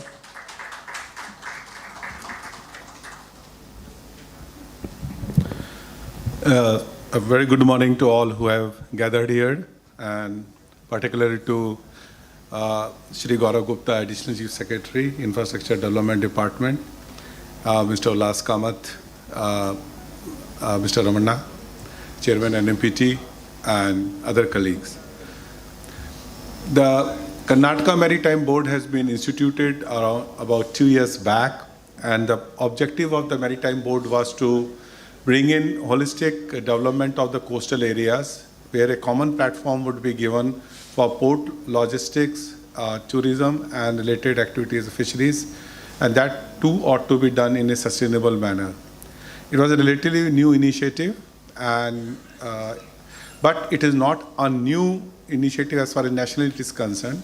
It had been preceded by very successful launch of Gujarat Maritime Board, Andhra Pradesh Maritime Board, and to some extent Tamil Nadu Maritime Boards. So we had hoped that we would be doing that. In the last 1.5 years, we have spent a lot of time. The board has been institutionalized, and it does take time to set up new institutions and of course dismantle the old ones.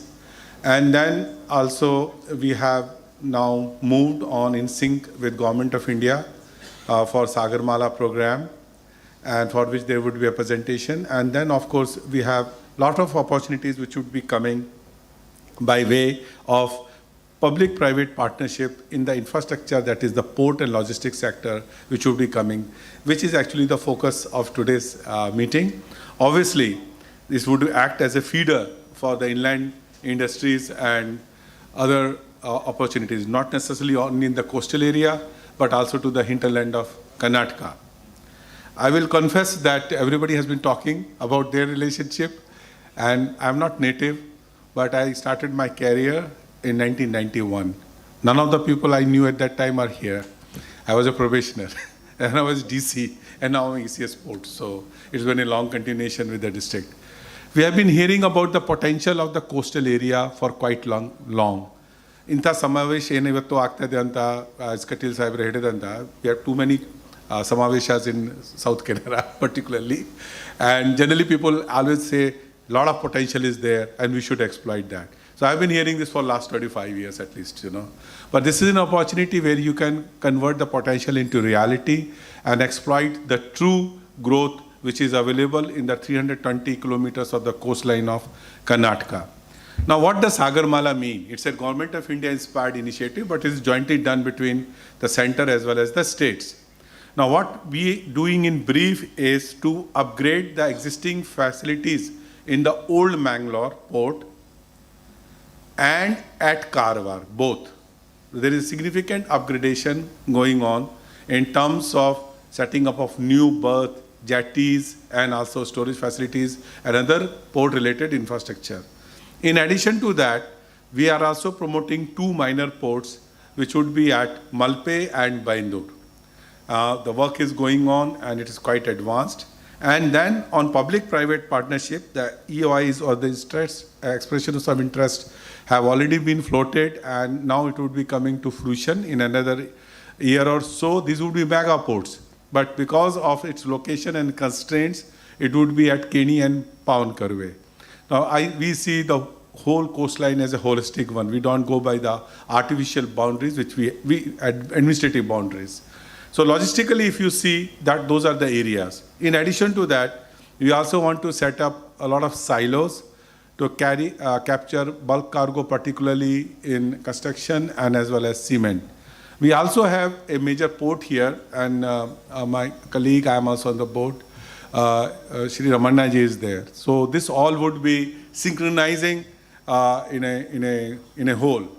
And the Maritime Board is situated, and my colleague, now he's the Additional Chief Secretary Infrastructure, is there. This all would be not possible if we did not have a parallel railway line which is running. We are very strong infrastructurally here. We have NH66, which is 4-lane, and we have Conclave railway line, and hence all this development is taking. And when we look at the feed in, it's not only the coast, it's we're looking at the hinterland also. We see the cost comparisons of cargo movement from Mumbai port or Chennai port, or in many areas even from Krishnapatnam. And then we compare to that, and those cost considerations go in the locations which I have just now mentioned to you. Now soon the works will be starting, and other things will be happening. We would like dearly to promote break bulk cargo. We would like to move. I mean, we know that we do have NMPT, which is predominantly bulk cargo. Those are well known. I do not want to spend time on that. We like to integrate it with the railway lines, Hassan-Mangalore, and also proposed railway lines, different railway lines, so that we do have hinterland connectivity. So lot of work will be going on that. The same program has also been incorporated in Gati Shakti initiative of Government of India, which looks at integrated planning for the logistics and movement, so which is basically port, rail, roads, and so on and so forth. More presentations will be made today, and people will be spending time. This is not only related to one particular port. We'll be talking of the coastline as an integrated whole. I do, having worked here, know that there are certain barriers in our minds here when we think Mangalore kade ide, kade Karwar ide, but that's not the point. We have to look at it holistically, right? And that's the way the whole thing has been designed. There are few more initiatives which will be mentioned, very small. One is that we are setting up a training institute which will improve the employment potential of local persons. This is for seafaring trades. We are not talking of degree courses or for officer. It is for seamen and laskars.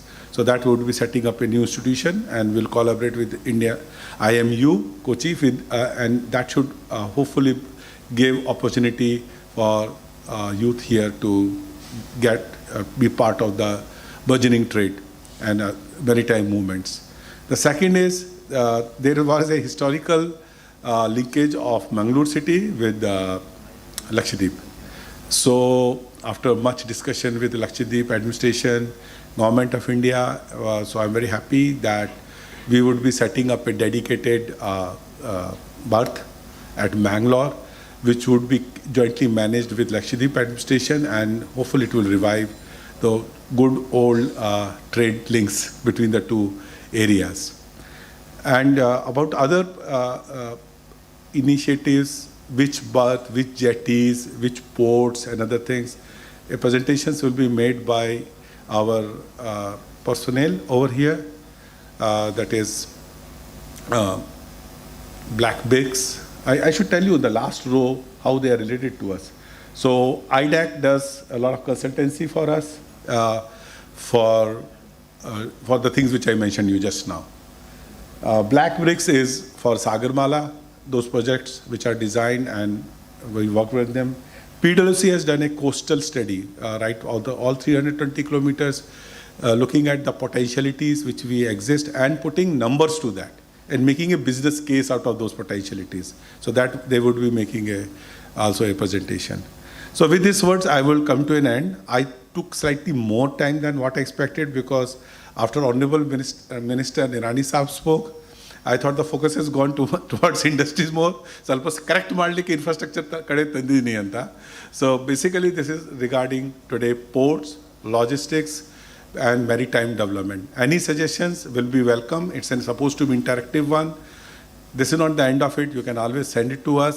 We'll be there. And our officers will also be there. And also this is the first time I think Shri Gaurav Gupta, after assuming charge as Additional Chief Secretary Infrastructure, has come to any of this function. So I welcome him for that, and we look forward to his continuous guidance in this matter.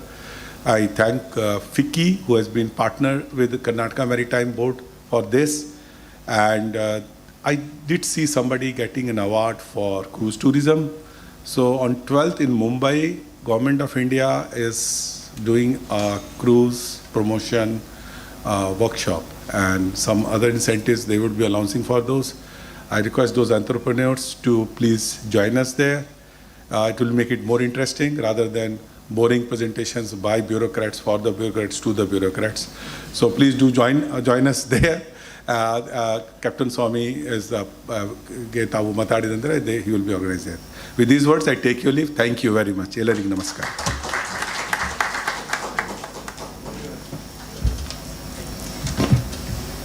Thank you so much for those words, sir. Though you said you don't belong here, your words said in Kannada definitely shows your belongingness to all of us, and your humor has left us with smiles. Thank you for showing some light on maritime opportunities in state. Thank you so much for this wonderful address. We go on to the keynote address. We are all ears to listen to the chairman of the new Mangalore Port Authority, Dr. Venkataramana Akkaraju. Over to you, sir.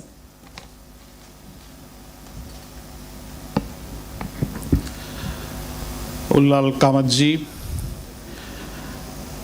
Gaurav Gupta ji, Kapil Mohan ji, mister पाइप, mister Venkatesh, other dignitaries present here.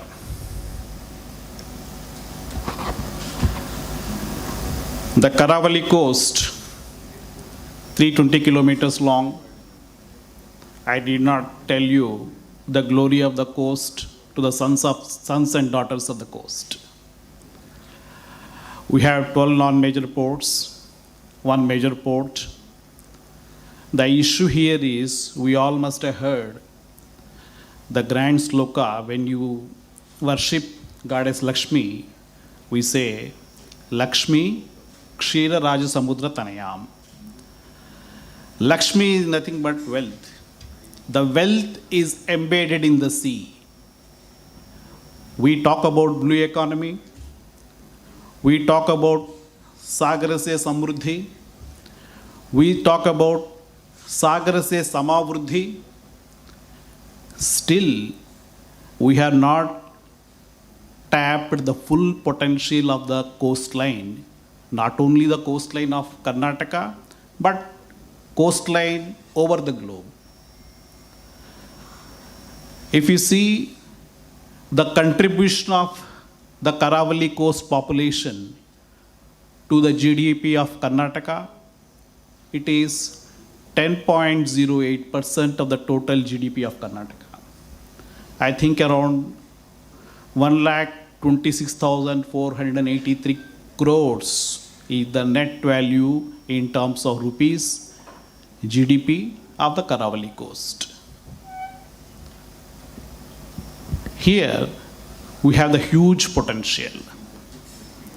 I will directly come to the flag points or the main points. There is a need for creation or construction of international cruise port at the midpoint of the Karavali coast, somewhere near to the Monkey Port or nearby. You know the things better, depending on the draft.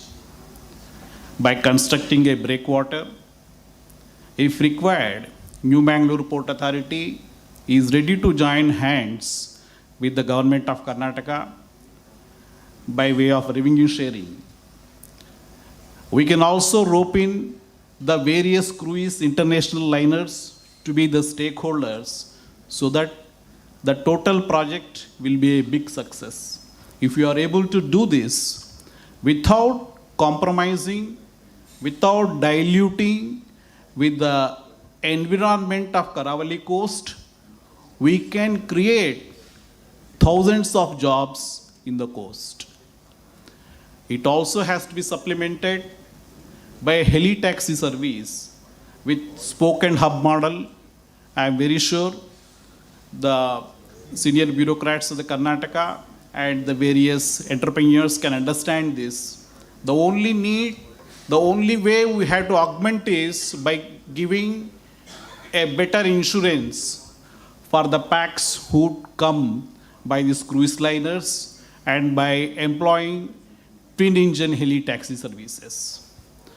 I did not tell you, when a cruise liner comes to any port, I am talking about a day liner, it carries around 3,000 passengers. Assume that out of 3,000 passengers, at least 1,200 to 1,000 passengers get down and get into the city. They spend average around 100 to 120 US dollars per head, per visit, per port.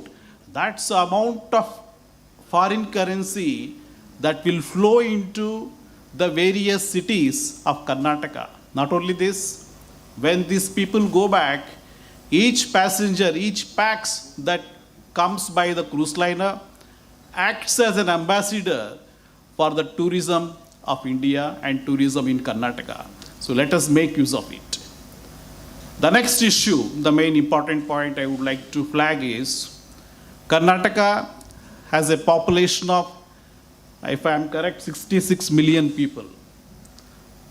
If you see the seafarers who are at the level of chief engineer or who are at the officer grade, who are employed on the vessels, on board of the vessels, the number is 7,500 only. See the gap. There is a need for creation of a maritime university by the state of Karnataka in line with the Gujarat Maritime University. If required, NMPA is ready to join hands for that also. If you can plan the International Cruise Port and the Karnataka State Maritime University at the nearby places, I am very sure it will be a game changer for the coastal Karnataka, for the Karavali coast.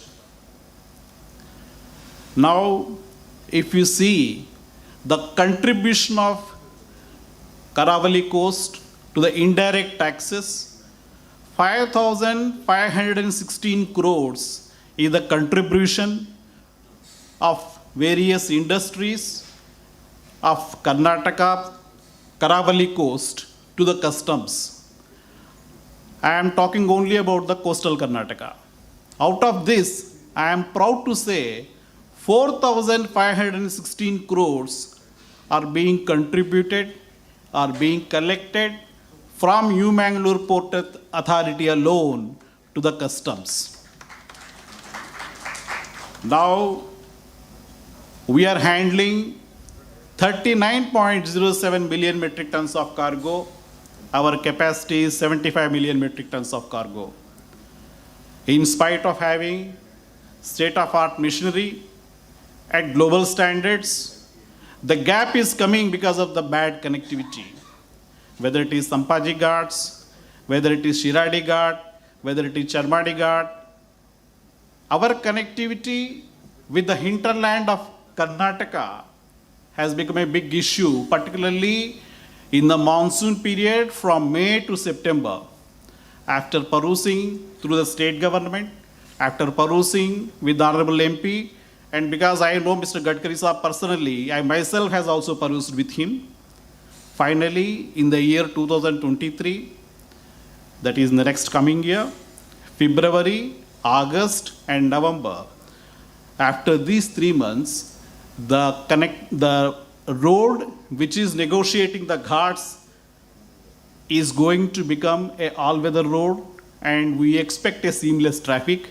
After this, I am very sure the cargo at New Mangalore port will shoot up to 75 million metric tons, and whatever contribution I have said to the customs, which is at 4,516 crores, will become not less than 10,000 crores. That is the game change of any port or any industry to the state and center. Now, I would like to flag one more issue. Sir, between Haggarday and Adahole, there is a need for a 23 kilometer long tunnel, which will be around 15,000 crores. In fact, I myself personally have spoken to Gadkari Saab in the presence of Honorable MP.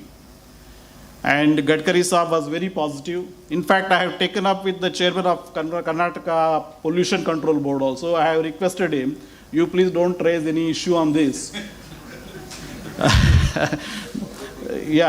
Raise any issue on this. Not because the port get benefits. Port know how to survive. We know how to survive ourselves. We have good brains. We can plan everything. But if we have a tunnel, the common man of Mangalore, the common man of Karavali Coast will be the beneficiary. How many people can afford to spend 6,000 to 7,000 rupees for flight fare when the monsoon is at its peak? How many people, laborers can afford this? As you know, Karavali Coast, most of the sea with so many dozens and dozens of engineering colleges and multiple medical colleges, this is the place of brilliancy. You have all wise people, well-educated people, entrepreneurs, cradle of banking industry, but these people go out and serve. They don't serve the coast.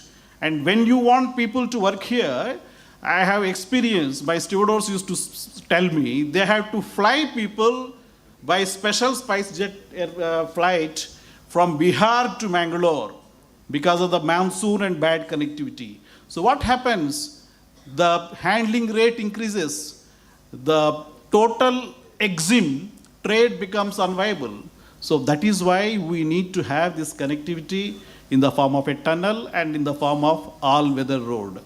Coming to one more small issue, we have to always have the vision 10 years before. There is a need for this place. We are having good roads here. Apart from this, there is a need to have a fast rail system or a metro system connecting the airport, Mangalore city, and the various industrial estates, Manipal and Udupi. If you get this, the growth, the economy, the development follows the infrastructure. Infrastructure should never follow the growth. In India, we have a wrong belief. After a thing becomes developed, then we start up thinking making metro rail, we start up making roads. These are all wrong planning. So the first infrastructure should come, then the economy, the growth will follow. And let us have that here. And sir, coming to, as in the last conclave I have attended, I would like to say we are having around 16 berths, 1 SPM, you all know about it, out of which 8 are under private-public partnership. Berth number 14 we have given to JSW for public-private partnership. They have employed the state-of-art machinery. Now the container segment I expect to grow from 1,65,000 TEUs to not less than 2 to 2.5 lakh TEUs in the coming years. And definitely it will help the growth story of Karnataka. As a part of port-led development, in the past within these 12 months, we have brought 4 major industries to Mangalore city. One is Sea Lord Containers. They are going to handle gas bottling plant with an investment of 600 crores. It is going to generate 200 employment, direct employment, and 400 indirect employment. And port is going to get a benefit of 3 million metric tons of cargo. We have also brought Priya Gold industry who are into palm oil refining. They have already started investing around 300 crores. Again, direct employment of 200 people, indirect employment of 600 people. Anaga refineries, we have given land and we have initiated. They are investing 120 crores. Direct employment is around 150, indirect employment is around 300. MK Agro is also expanding, but nothing much more, no more investment, it is just around 50 crores and marginal improvement in job potential. And we have put a unwritten condition that all these 600 to 800 jobs which have generated by port-led development at New Bangalore Port Authority, preference will be given to the locals except the top post. Top post goes to based on the skill and suitability.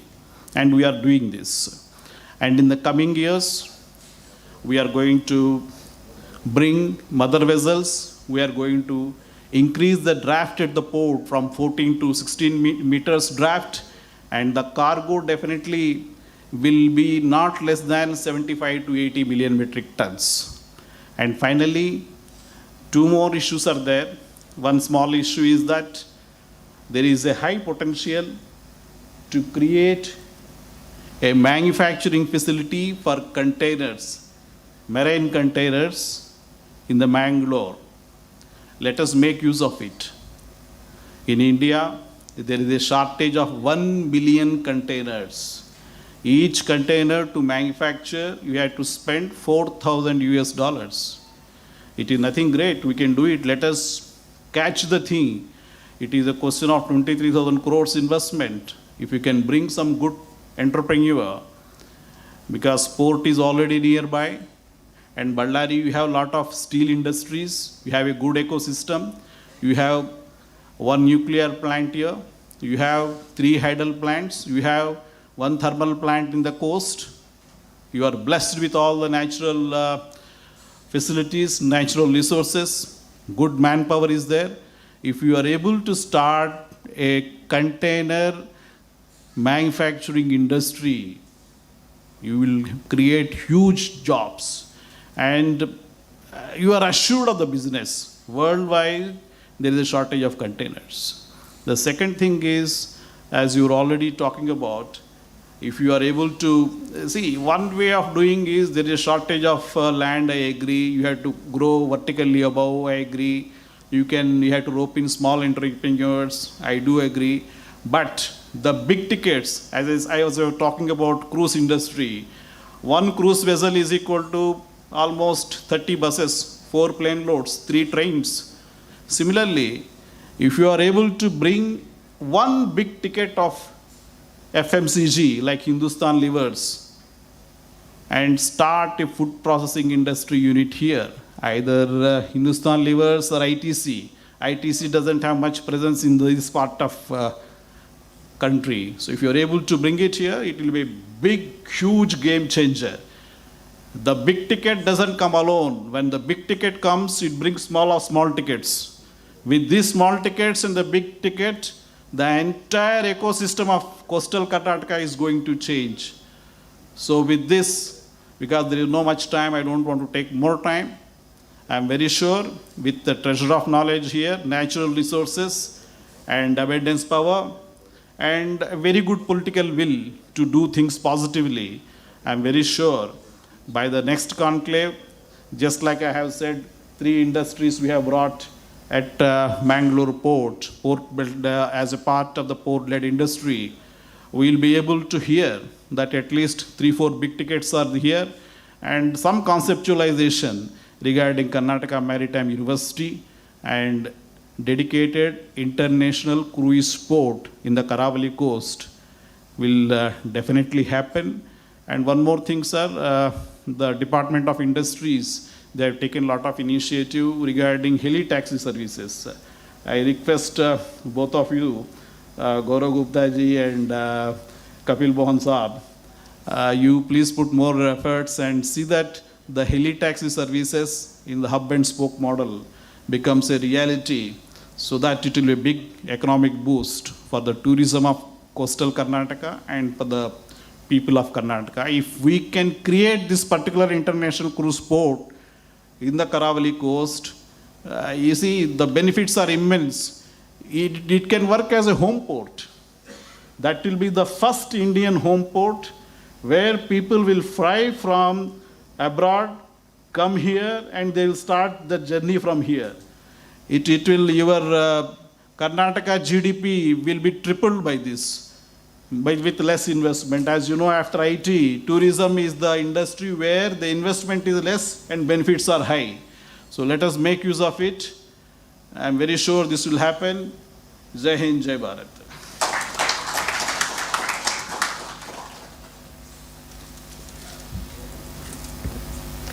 Thank you so much for those wonderful words, sir.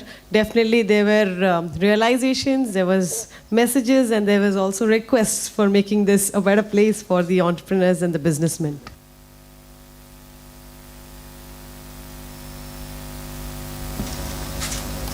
We now move on to the special address by the Additional Chief Secretary of Infrastructure Development, Ports and Inland Water Transport, Government of Karnataka. We are so pleased to have Shri Gaurav Gupta IAS, sir, with us. With a round of applause, we show our respect, appreciation, and the mic is yours, sir.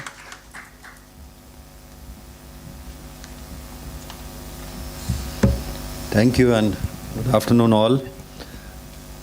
My colleague, Additional Chief Secretary and also the CEO of Maritime Board, Shri Kapil Mohan, my other friends on the dais, Shri Ullas Kamath, Shri Venkatesh, Shri Venkatramana, who are heading very, very important positions in FICCI and in MRPL, and then I think most importantly in the chairman, as chairman of the Bangalore Port Trust, and also colleagues from within the coastal areas. We have all assembled here for a purpose. ಇವತ್ತು ಮಾತಾಡ್ತಕ್ಕಂಥ ವಿಷಯ Karnataka coastline business and maritime conclave. ಈಗಾಗಲೇ ಮಾನ್ಯ ಸಚಿವರು ಈ ಉದ್ದೇಶದಲ್ಲಿ ಇದನ್ನು ಉದ್ಘಾಟನೆ ಮಾಡ್ಕೊಂಡು ಹೋಗಿದ್ದಾರೆ. We have also had Shri Naveen Kateel, ಅವರು ಕೂಡ ಬೇರೆ ಬೇರೆ ವಿಷಯಗಳ ಬಗ್ಗೆ ಮಾತನಾಡಿದ್ದಾರೆ. ಮ್ಯಾರಿಟೈಮ್ ಕಾನ್ಕ್ಲೇವ್ ಮಾಡ್ತಕ್ಕಂಥದ್ದು ಅವಶ್ಯಕತೆ ಏನಿದೆ ಅಂದರೆ, we need to have more and more focus towards the sea-based movements and also integrate the entire Karnataka to the world through the coast and the maritime system. So for that, lot of initiatives have been taken up, as perhaps has been explained. We have one major port in Karnataka. We have number of minor ports. We need to develop more and more ports, more berths, more capacity. But also, I think again has been talked about that we should have connectivity, better connectivity, and mention was made of the tunnel, etc., etc. So those issues are there. But most importantly, what is important is that we need to understand how do we convert and have a relook about how it can be a port-led growth in the state itself. For example, Gujarat may have 8 ports, or Tamil Nadu may have 8 ports, and they are driven by very good linkages with the hinterland, and they are able to export, and they are able to have import, export, and the entire system. But Karnataka, because of the unique kind of geographical, Western Ghats and the narrow coastal plains, etc., is a little hampered. So, but also together with the geographical terrain, we have not been able to harness it. For example, there may be other countries in the world which have made, even railways at much higher terrain and much higher capacity, or highways or anything like that. Perhaps we need to make more. Likewise, the ports, for example, there may be small ports and big ports, but say for example, US is critically dependent on the ports, because the entire supply chain, global supply chain, moves from China and other places, and then through the ports it gets connected to the US economy. Now here, where do we find ourselves in terms of Karnataka? If Karnataka is one of the fastest of the growing subnational economies, etc. We are growing fast as compared to a number of other states, but where do we land in terms of maritime trade?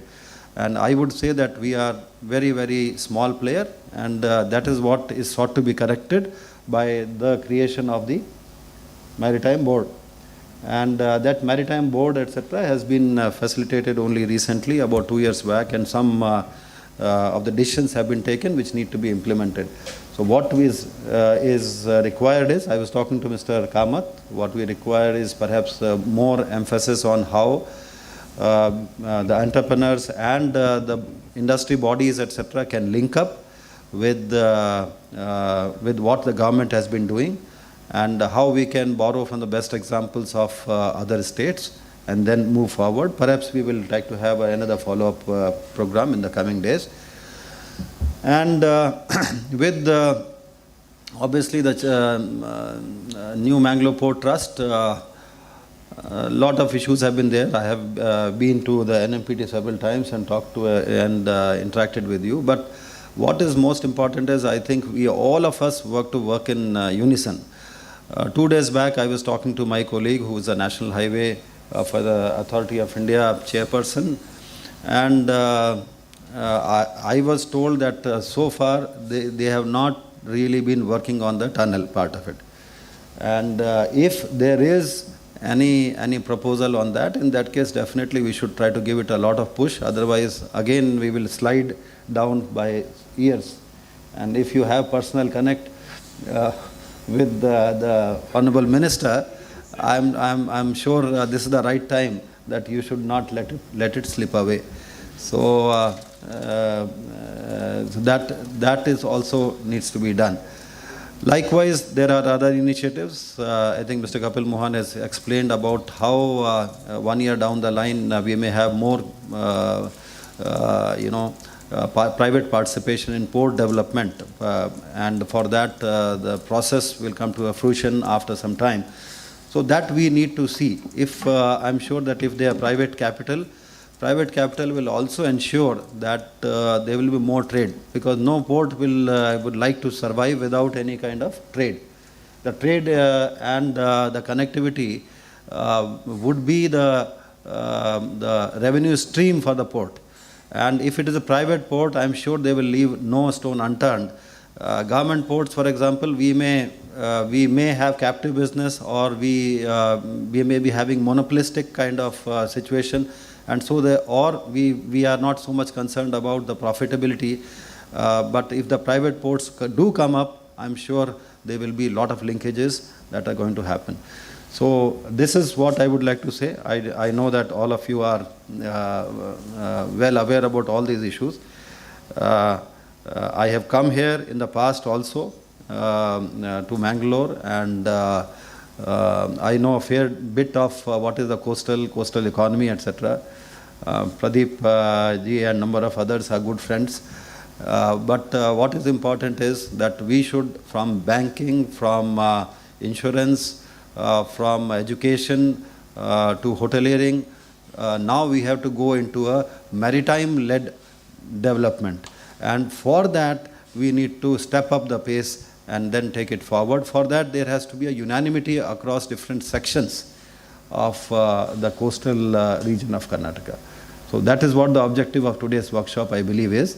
And I look forward to support from all of you, from the Department of Infrastructure and Ports and Inland Water Trade, etc. I invite you to work with us. Thank you.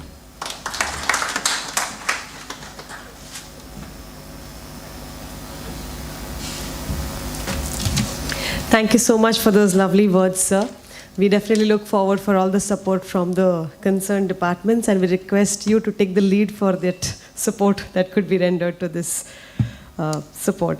Thank you so much. Going up next is Mangalore. It could be called as Kudla, Kodiyal, Maikala, Mangalapuram. Different names, but when we come to Mangalore, one thing that people recognize is MRPL. It's our pleasure to have the Managing Director, Shri M. Venkatesh, with us on this conclave. The mic is yours, sir. We're all yours to hear your words.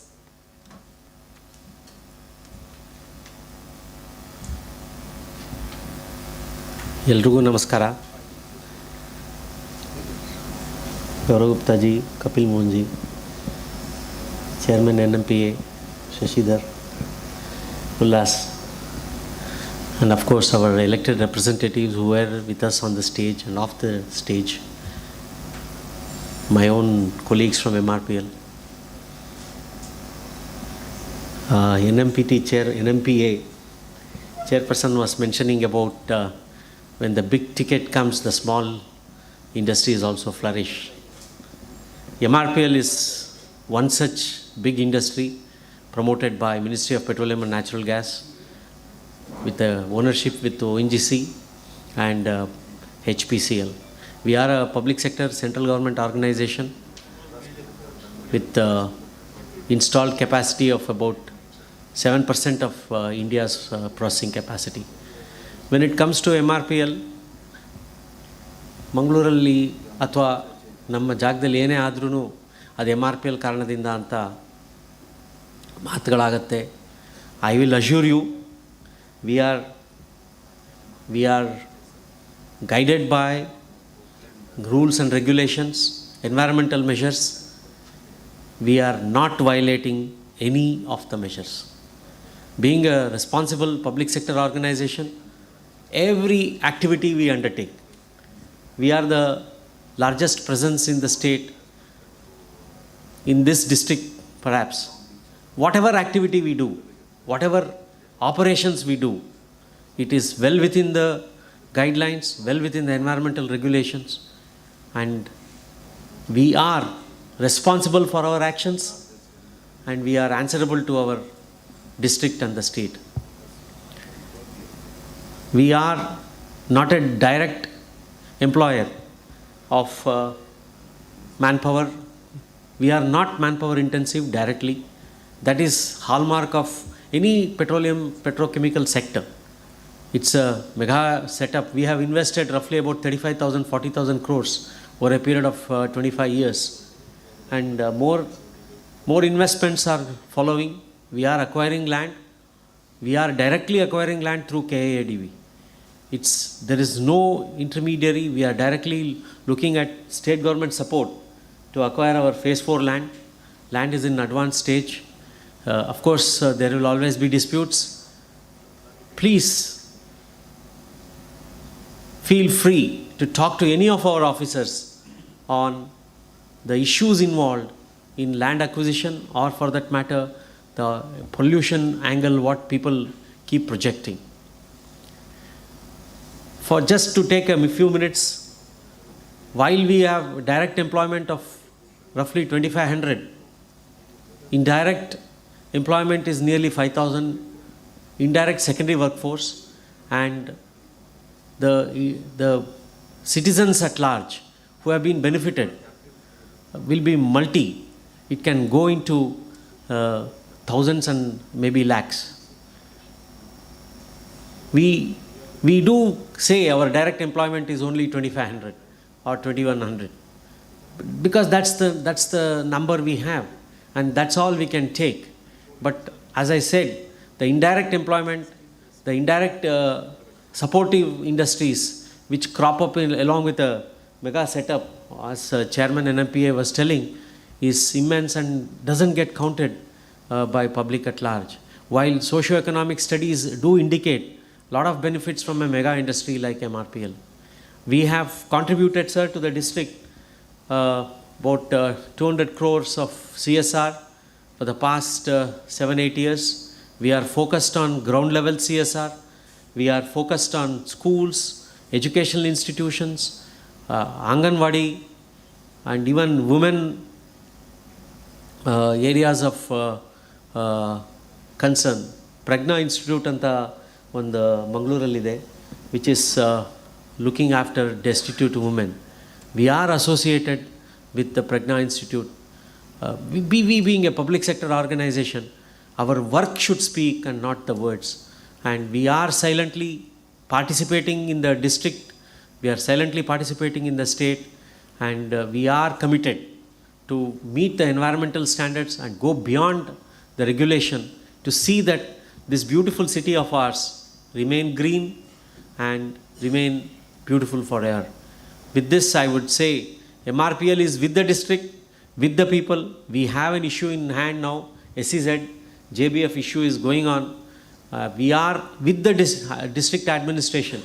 We are with the elected representatives. Ultimately, we are a government company. We have to stand by the people of the district. We will be a part of the solution for any problem the district is facing, not the problem itself. I can assure the state government authorities as well as my citizens of Dakshin Kannada, we are a part of the solution. We will never be a problem to the district. With this, I would assure that the expansion planned by MRPL, or for that matter the ONGC group company, will be supportive and growth oriented in nature. It will never ever be destructive in nature. Thank you. Jai Hind, Jai Karnataka.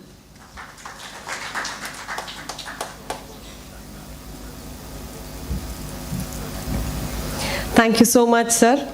It's each one of our dream to have a beautiful city, a greener city, a smarter city, and thanks to MRPL as a whole team for making this a reality.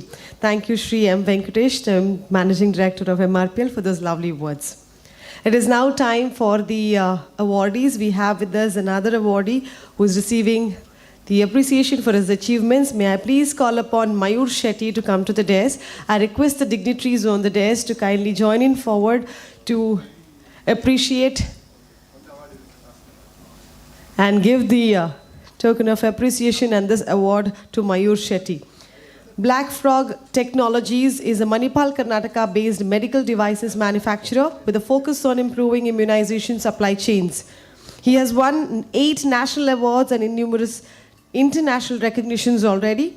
The product is being deployed across India for routine vaccines and now being adapted for the delivery of COVID-19 vaccines as well. Congratulations and God bless you for a wonderful future ahead.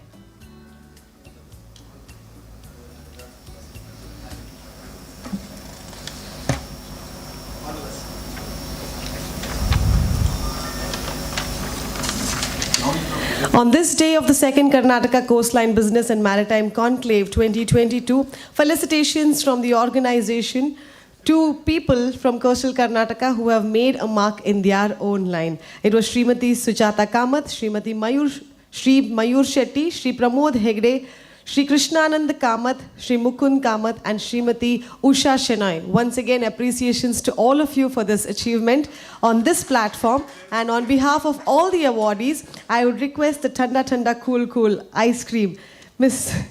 Mukund Kamath from Ideal Ice Creams, to come and address on behalf of the awardees.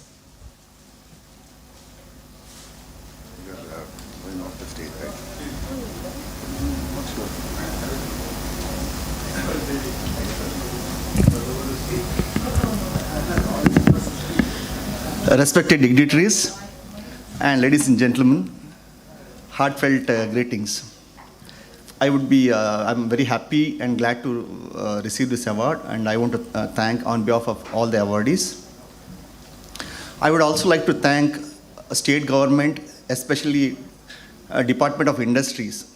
During COVID-1, April, ice cream industry was suffering because we had huge stocks. And we approached Mr. Ullas Kamathji through FICCI to make ice cream as a essential commodity.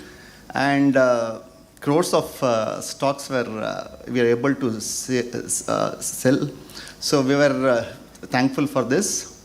And I hope initiative like this will bring businesses, maritime, happy times, and prosperity to this region. Thanks one and all.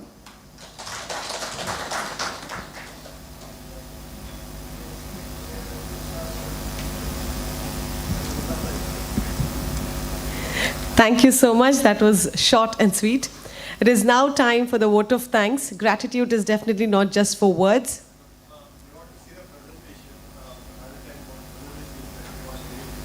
Okay. Before the vote of thanks, we will have the presentation of the Maritime Board. That is how the gentlemen, the dignitaries, are seated in the audience. Can we have the AV, please?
Forest Department and compliance required by the Environment Department.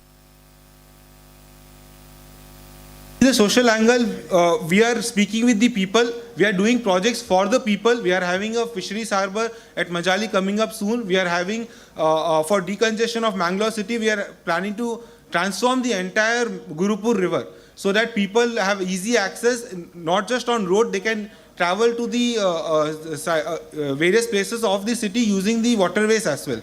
We have already received funding for Gurupur River project from Sagarmala, approval from Sagarmala, and we will be beginning the process very shortly. Just listing out the projects which have been approved. On Almaty, we are having a waterway project to Bagalkot. We are having a Karwar port upgradation project wherein the firefighting systems are already being installed as we speak. The funding has been released by Government of India. This will enable Karwar port to handle more explosive cargoes and high inflammable cargoes as well, bringing it up to at par with the a major port. We are having a very important project of connecting Gokarna with the national highway much faster than the current connectivity using waterway. What takes 1.5 hours today can be easily done in 10 minutes. And the RoRo project, we have received approval. We will be shortly putting this project for tender. Apart from this, in Tadadi, we were planning to invite houseboat operators and cruise operators to come, and we will be having dedicated floating jetties for their docking. Coming to the coastal berth at Hangarkatte, this berth will be a multi-use berth. Fisheries and tourism will also be using this berth apart from the local logistics. And we have the Gurupur River waterway. The first phase is connecting the Kullur Bridge to the Old Mangalore port on the Bengre side. We are closely coordinating with district administration and Mangalore Smart City Corporation and identified locations wherein operations will run every 5 minutes from each of these 14 points identified. The next phase will be connecting this to the airport and to the Netravati river. In Gurupur river, we have 3 islands which we are going to develop as on a tourism or a amusement film city kind of angle. So we are exploring this opportunity as well along with the local administration. The Karnataka Maritime Board will strengthen those islands and will create berthing facilities on those islands, and the islands, the space which is right now being unutilized and lying vacant, people can use those real estate spaces as well for hospitality, for F&B, etc., amusement districts, etc. So with a lot of focus is given on Mangalore as a region. We are having 9 projects, out of which 4 have already been approved. Funds have been released for 2. Funds will be released for the remaining very shortly. And all this planning is happening in coordination with district administration so that we are not duplicating any effort. We are just converging funds so that development is seen on ground very soon. Coming to Karwar, the entire port is going to have a relook, a new look. We are going to have add 3 to 4 additional berths with dredging so that the current draft is around 6 meters. We will be dredging up to 14 meters in the stage 1. We are already entered into a public-private partnership here with a container freight station, which will be setting up their shop soon here. So we will be expecting a lot of container traffic here as well. Coming to the inland waterway projects, and in inland waterways, Tadadi Agnashni being the most important one, we are going to release the expression of interest document shortly, and we will be onboarding a private player for the entire operations and maintenance of the project. The capital investment is being done jointly by Government of India and Government of Karnataka. For the waterway in Almaty to Bagalkot, similarly, we will be giving an expression of interest from the public, from the private side. The entire capital expenditure is being taken up jointly by Government of India and Government of Karnataka. The private player is expected to run boats and operate and maintain the project for 30 years. In the next stage, we are very shortly going to have it in the Kali River and from Hangarkatte to Manipal, wherein we are actively collaborating to get Hangarkatte to Manipal included in the National Waterway Scheme of India. So we are following it up at all levels, including at the direct at the Minister of Port Shipping and Waterways GOI. The future phases of Gurupur River and Netravati River will come up shortly. Once the first phase, we show the proof of concept to both Government of Karnataka and India. So on the Greenfield Port, we have a detailed presentation which will be made by IDEC on the Keni and Pavinkuru opportunities. These are mega port opportunities, each around 4,000 crore opportunity themselves, and we are going to have a dedicated jetty at Lakshadweep, which is going to come up shortly. We will have a separate short presentation for that. We on the Maritime University side, we have already taken steps. As directed by the Honorable Chief Minister, we have already sent the DPR to the Government of India, and we will be setting up a training center in phase 1 shortly at Karwar, and we will be taking this up as a full-fledged, we are discussing with International Maritime University, and we will be setting up a full-fledged Maritime University so that that gap between the technical skilled workers and laborers is less. Right now the gap is huge, especially in Karnataka, and a specified training institute will come up very shortly in Karwar. 3 marinas have been planned, Mangalore, Baindur and Malpe. We are currently exploring public-private partnerships here, and we will be releasing the EOI document for these projects also shortly. For Suvarna River, specifically for houseboats at Hangakatta, we will be again giving the slips of the concrete floating jetties, not the plastic ones, which have high durability and high resilience. And you will be happy to note that Karnataka has got highest number of concrete floating jetties approved in the current phase. Around 13 concrete floating jetties have been approved, which is highest in the across the country.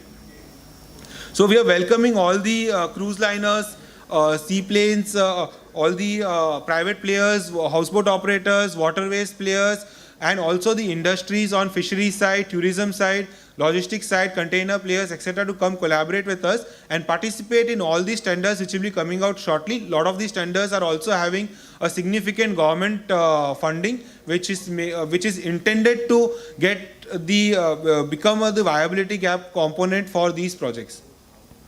So I will now invite Vasu to take over the Lakshadweep presentation. Thank you so much. That presentation was on Sagarmala project for the state of Karnataka and presented by Sameep Jain. Thank you. Thank you so much. Coming up next is a presentation for reviving the trade ties with Lakshadweep, development of second lifeline for Utla. KMB and Utla, presented by Mr. Vasudev.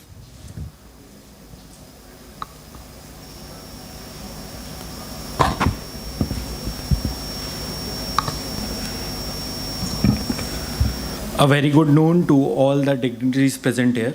It's a pleasure seeing you all. I'll be presenting a brief on Government of Karnataka's and Lakshadweep administration endeavor to revive the trade ties with Lakshadweep by forming a dedicated jetty and cruise terminal at Old Mangalore Port. So the project has been divided into 2 phases. The first phase is the city side phase, whereas the next phase is the Bengre side. In the first phase, we have berthing facility, cruise terminal. The estimated cost of the project is INR 65 crores. The second phase, which is on the Bengre side, it consists of cargo berth, dry dock facility, and other ancillary infrastructure. The project cost is estimated to be around INR 285 crore. The total project cost is around 350 crores. The aim of this project is to improve the connectivity and trade potential between the island and the mainland. The length of the jetty is around 350 meters, the total area being 35,000 square meters. You will be happy to note that the detailed project for the phase 1 has been submitted to Sagarmala Cell, Ministry of Port, Shipping and Waterways. And with the joint efforts of both Government of Karnataka and Union Territory of Lakshadweep, it's under positive consideration, and the 100% funding for the project for the phase 1 will be released shortly. Additionally, we are in talks with Lakshadweep administration for signing of a memorandum of understanding, and the same shall be executed shortly. This is the phase 1 components. The components like cargo berth, waterfront face, dry dock basin, and go down building. The estimated cost for the phase 2 is INR 285 crores. This is the video that shows the drone footage of the existing condition for the phase 1 development.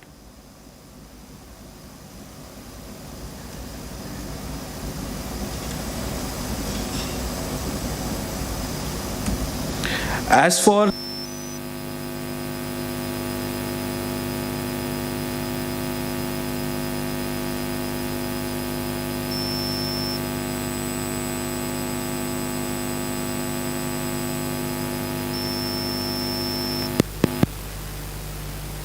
Operational since 1953, is the southernmost non-major port of Karnataka.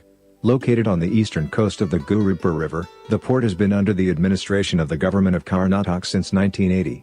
Historically, the port was a hub for maritime trade, which has reduced in the recent years.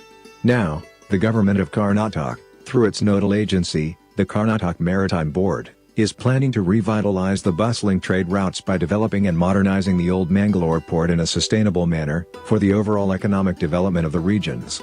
The planned development of a 300-meter dedicated Lakshadweep jetty is primed to offer a lifeline to the islands by reviving the ancient sea route between Mangalore and Lakshadweep. Lakshadweep is a group of 24 islands, known as the Coral Paradise, which offers a multitude of experiences to the tourist with its scenic seascape. The islands are majorly dependent on the mainland for their daily needs. The dedicated jetty will enable the Union Territory of Lakshadweep and Government of Karnataka to establish passenger and traffic trade routes between the two states. The project components include cargo handling wharf, passenger cruise terminal and other allied facilities. It will be developed under the Sagarmala Scheme, Ministry of Ports, Shipping, and Waterways Department, Government of India. The estimated project cost is 350 crore, which is split into two phases. The first phase has an estimated cost of 65 crore, and will be developed on the eastern bank of the Gurupur River, and Old Mangalore Port's northern wharf. The phase will see the construction of a 303-meter-long dedicated jetty, with a total area of 9,800 square mtrs, which will facilitate the cargo and passenger movement on the Mangalore city side. Additionally, the berth will include a go-down of 440 square meters, and other allied infrastructure facilities. Further, a sophisticated passenger cruise terminal with a plinth area of 1,392 square meters is envisaged at the jetty. The dedicated jetty aims to provide a mesmerizing experience with full-fledged waiting lounges, passenger amenities and amenities such as food courts, retail outlets, travel and tourism counters, parking bays etc. The passenger waiting area shall comprise of wide corridors, toilet block for gents and ladies, office spaces for UTL authorities, a meeting hall, and a suite room for UTL dignitaries. To ensure security, a security check-in with X-ray baggage inspection system, door frames, metal detectors, handheld metal detectors etc. are planned to be installed. This will assist in the development of a contemporary, state-of-the-art landmark facility in the Old Mangalore port. The Government of India is positively considering the project proposal and the approval is expected shortly. Simultaneously, a Memorandum of Understanding, MO, between the Karnataka Maritime Board and the Union Territory of Lakshadweep will be executed thereafter. The Karnataka Maritime Board is keen to initiate the construction work of the dedicated jetty at the earliest, and endeavors constructions in the first phase within a period of 24 months from the date of commencement of construction. The project is certain to provide a lifeline to the Lakshadweep Islands, and revive the ancient sea route between Mangalore and Lakshadweep.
procurement model, typically the process, the policy would be considering for the greenfield projects, it would be DBFOT, which is now is the trend. However, the other models on case-to-case basis or depending upon the nature of the project can be considered. The payment mechanism, on the payment mechanism, there would be one land lease rental which would be paid to the authority, and another would be the concession fee which would be paid, and which is typically either on the royalty basis or the revenue share basis. However, the details would be provided in the bid document for that specific project on the concession fee payment. Then tariff regulation, the policy provides complete freedom or tariff setting mechanism to the private developer or the operator. Then equity participation, the KMB can participate, have equity, but that would be in lieu of the land provided. And the policy also provides for the exit clause, the details on the exit clause for the private developer in case the developer wants to exit would be deliberated or would be provided for in the bid document. Then the considering or to encourage private sector participation, the policy also provided several incentives to the private players or the investors. And whatever incentives are available, there are several available in policies of the state. Industrial policy is there, tourism policy is there, and then there is PPP policy for the infrastructure projects. So whatever incentives are available or applicable to that respective projects, they would be applicable or available under this policy as well. And other than those incentives, the policy also emphasizes to provide several other exemptions to the private developer, including which are exemptions from the royalty, exemption from royalty on the minor minerals, exemption from non-agricultural assessment charges, then exemption from electricity duty during the construction phase, exemption from stamp duty, exemption, applicability of industrial power tariff to the PPP projects. And these exemptions which are available, they would also be available to any expansion project which would be subsequently undertaken by the developer. Now, other than this, the policy also deliberates on several other key important aspects, such as port-led industrial development, which is very important, as other dignitaries have also highlighted, that port, the industries development and port and logistics development go hand in hand. So the policy also deliberates on that.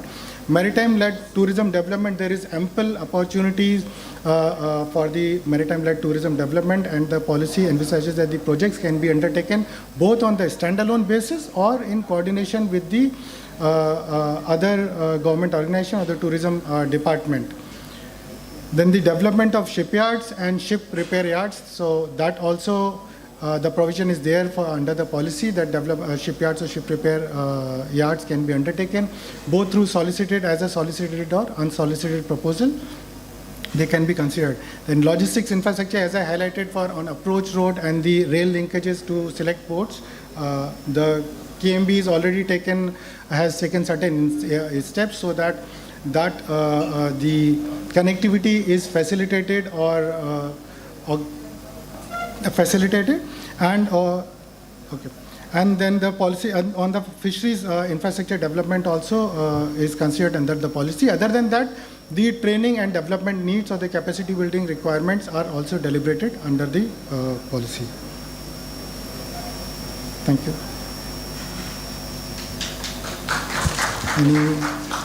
Thank you so much, Mr. Gaurav Saxena. Coming up last is a roundtable discussion on the topic of opportunities and issues in the maritime sector. It's more of a Q&A. If anybody wants to ask any questions or have any discussions, the floor is open. The moderated by KMB, Mr. Sameep Jain and Dhruv Gad and Gaurav Saxena. So if you have any questions on any of the projects, we will be happy to take those questions up. Post that, we will be having just a short discussion on how industries and maritime both go hand in hand. One cannot survive without the other, and how we need to have a better collab. The intention to do this conclave together was so that there is a better collaboration, and we can take up directly from the industry what the requirements are and plan accordingly. So on the question side, if there are any questions, we'll be happy to take now.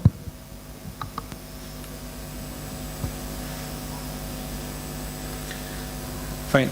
So on the discussion front, any requirement from any particular sector from the government side which we need to focus upon, we'll start with that, and then we'll probably go with what we need to we are doing, or initiatives which we are taking, etc.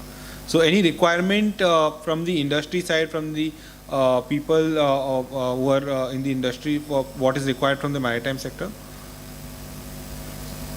We'll be having the mics around if anyone wants to make any comments.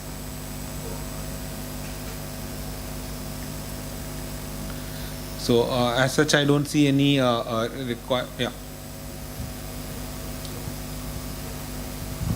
We were using Karwar port from 1991 for granite and other works. Okay, sir.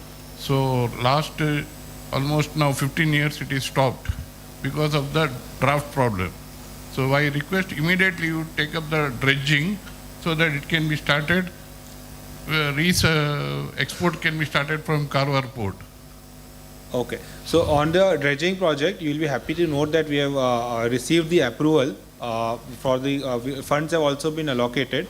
Right now, the draft is around 6 meters. The draft will be now increased to 14 meters shortly. No, it is 10 meters for us enough. Yeah. We have already asked the hired the contractor, and we have asked the. I just request. Your point is absolutely correct. There has been silting. ಈಗ ಡ್ರೆಜಿಂಗ್ work ಕೆಲಸ sanction ಆಗಿದೆ, ದುಡ್ಡು ಕೂಡ ಬಂದಿದೆ. ಅಲ್ಲಿ ಸ್ವಲ್ಪ ಜನ ವಿಚಿತರಿದ್ದಾರೆ.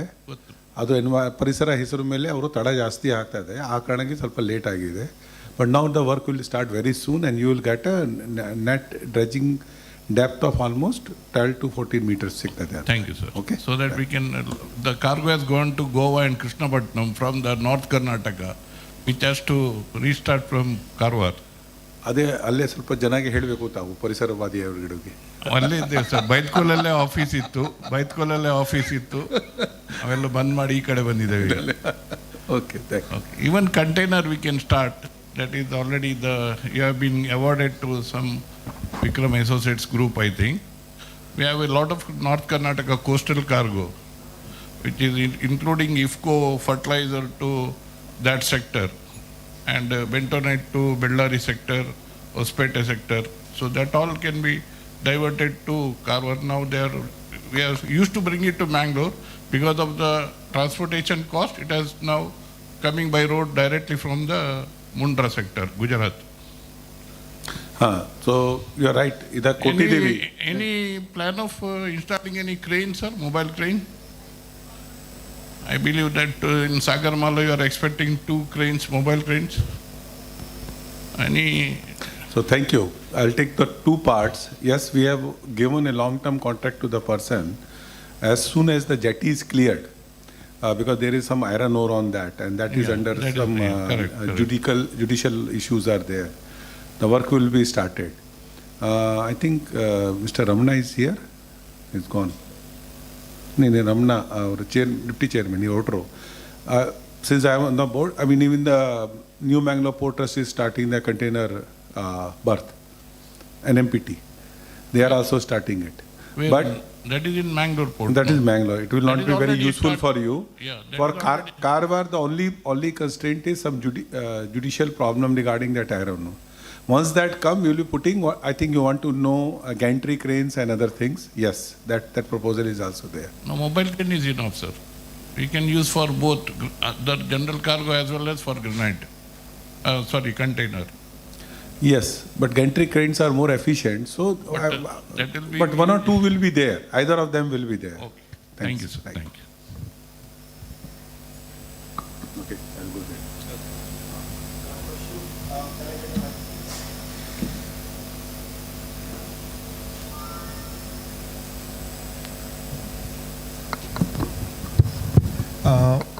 Speaking from the industry perspective, the maritime word is very new to us.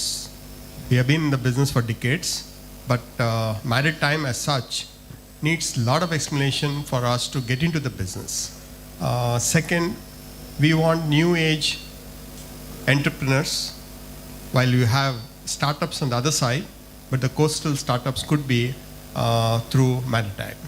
The opportunities has to be clear to the kids, not to the seasoned employers or industrialists.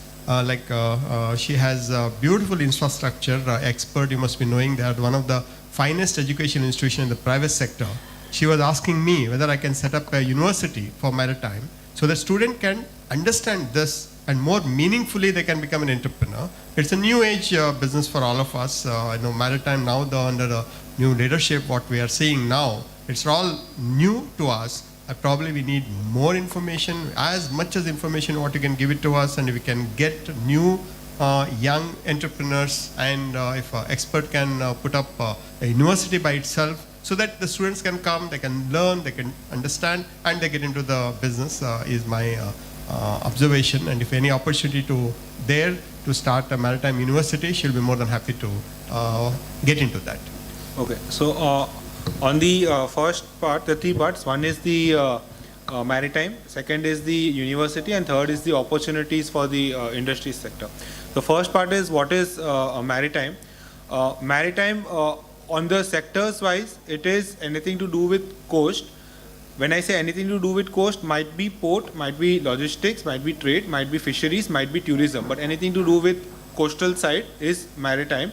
If we see the Sagarmala pillars also, first is port development. First you develop facilities on the coast. Might be berths, might be jetties, floating jetties.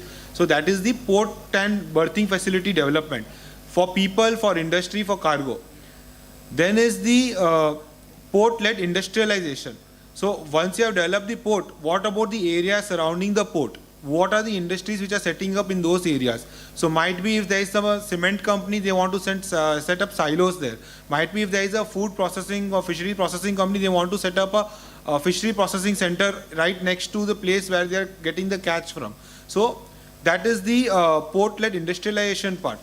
If I take tourism as an example, not just industrialization, but port-led industry development. So if you take tourism industry, you might have, we are developing islands for people so that people can set up, let's say, wedding centers there, let's say film cities there, whatever people want to set up, amusement, F&B there, F&B district in Mangalore on the coast, on the Gurupur river. Our task is, as Karnataka Maritime Board, to ensure that the island is strong, people are able to reach the island. So that we will be doing, and then we will be giving away the land on lease to people who want to develop such kind of facilities, because people have a lot of ideas. People might want to set up, some people want to set up a film city there, some people want to set up an amusement park there, and the island is a very good place with good water access. So that is port-led development, port-led industrialization. Then comes the coastal community aspect. What are we doing for the coastal communities who have been there, who have been working there, who have been living there for so long, their entire livelihood is dependent on that. So that is the coastal community development aspect. What are we doing for fisheries sector? What are we doing for the locals who are set up small shops? So probably with our development, they will be able to grow and expand. Because every rupee I am spending, government of Karnataka is spending on this sector is a GDP multiplier of at least 4 to 5 rupees. Because that is going to the people, the workers, the laborers, the entire businesses which are being set up. So those are the pillars. And the fourth is the one which sir asked, is about the Maritime University. How do I train people? How do I get people into, give employment to those people? First, upskilling those people and then giving employment to those people. On that lines also we have thought, we have recently sent a detailed project report for a training institute in Karwar for 30.5 crores to Sagarmala. It is under positive review. Government of Karnataka has already committed 15 crore rupees for the project. The remaining 15 crores is what we are asking. Once the amount is sanctioned and administrative approval is given, the training institute will be set up in Karwar in the new KMB office premises which is being planned. And we are looking for partners for O&M of it. So we have approached skill development department. There are two yojanas, Pradhan Mantri Gram Kaushal Kalyan Yojana, and there's one more, Deen Dayal Upadhyay Yojana is there. So we will be getting funds from that. Now we have both hard infrastructure. We have building and classrooms, and we have soft infrastructure as well, funding for soft infrastructure. What we need to do is get a player who will get the faculty and students will come automatically. People will come automatically. Cochin Shipyards Limited is spending upwards of 5 to 10,000 crores in the Malpe shipbuilding facility, and in the meeting CM himself told that you are supposed to take 75% of the people from the coastal belt. That's why we are giving you this permission. So with that shipbuilding facility, we at least need to have people who are prepared to construct those ships and boats for the country. Now, to do that, we need to invest now in training institute. So not just a training institute, we are discussing right now with IMU. We have initiated the conversation with Indian Maritime University to set up a maritime university itself. So it's starting with an institute, but it will end up as a university, full-fledged university in 3 to 4 years from now. So that's on the university part of it. On the processing and on the industries part of it, there are a lot of Government of India schemes which are not being utilized at present. We are, whomsoever comes to us, we are actively helping them to identify such schemes and obtain funding or technical assistance using those schemes. For example, there is a PM-FME scheme which Government of Karnataka was not utilizing any funds or proceeds from Government of India. We have identified those schemes. We are setting up the processing facilities. I am putting in the capex. The government is putting in the capex. Processing facilities will be there. Anyone can come and use those processing facilities, those processing lines. They can block for a month, 2 months, do their own processing and their own marketing and branding. They don't need to invest in capital expenditure. Now it's overly simplified that the person or the startup guy can come use those processing lines. It's like the food complexes which Swiggy and Zomato are offering, the entire cloud kitchens which they are offering. Now I can go in anytime, I can create a small brand and I can get myself listed on Zomato and Swiggy. Similarly, government is offering a kind of a cloud kitchen, entire processing setup, wherein any person can go process whatever. This particular example is on fisheries sector. Similarly, there are other sectors wherein these schemes are running actually. So it's just that if we have a private person coming to us and asking, we'll definitely guide them at these are the schemes. And once we have the expression of interest, any proposal we send to Government of India, the first question is, who are the people who are actually interested? Give us a list of those people and then we will not only give you funding, we'll also help you with the entire setup. So port sector, we have people coming up. If port related sector, people want to come up to us, definitely KMB has a mandate of doing across all 3 ports, fisheries and maritime, we will be, and tourism, we will be helping them. On tourism as well, if someone comes like a houseboat operator or a cruise terminal operator or a player comes to us that we want to set up 7 houseboats and please construct a floating jetty for us, we have funds, we will do that. So any other questions?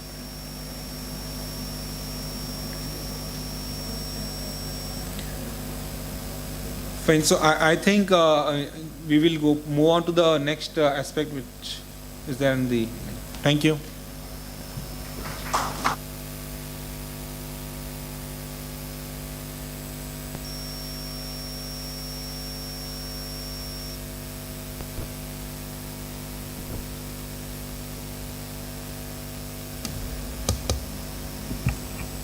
Thank you so much for all the gentlemen who have presented the business session.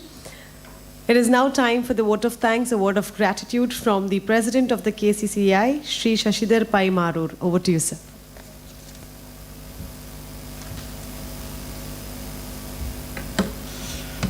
It's my privilege and honor to be here. A very good afternoon to all of you. Yes, it is, the myth is broken. We've seen from quite some few years that Mangalore is getting, our coastal Karnataka is getting a due recognition or attention from the state and central government. A lot of conclaves and activities happening in Mangalore from all departments related to creating a startup ecosystem which includes skill development and employee melas and things, so on and so forth. So really appreciate this initiative, the second version of Karnataka Coastline Business and Maritime Conclave. We are, first of all, congratulate and the organizers of this event. So, lot of things have been told in this program today. One few of them could be the subsidies on the economically backward people from who are going to invest 2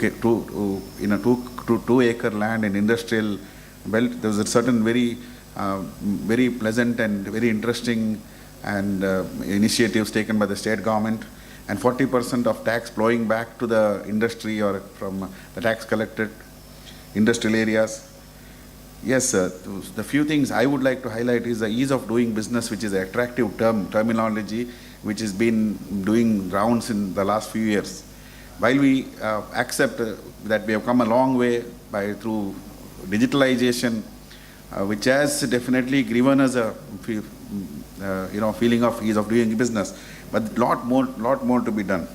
Maritime Board, of course, we have seen a lot of initiatives, which is identified by Ullas Kamatji, that it is going to be a headway for smart startup and SMEs. Of course, SMEs and startups now cannot be ignored. They play a very important role, a crucial role in any progressive economy. Ease of doing, I request the state government or the stakeholders or the executives today to have a forum which is created to dwell upon this ease of doing business.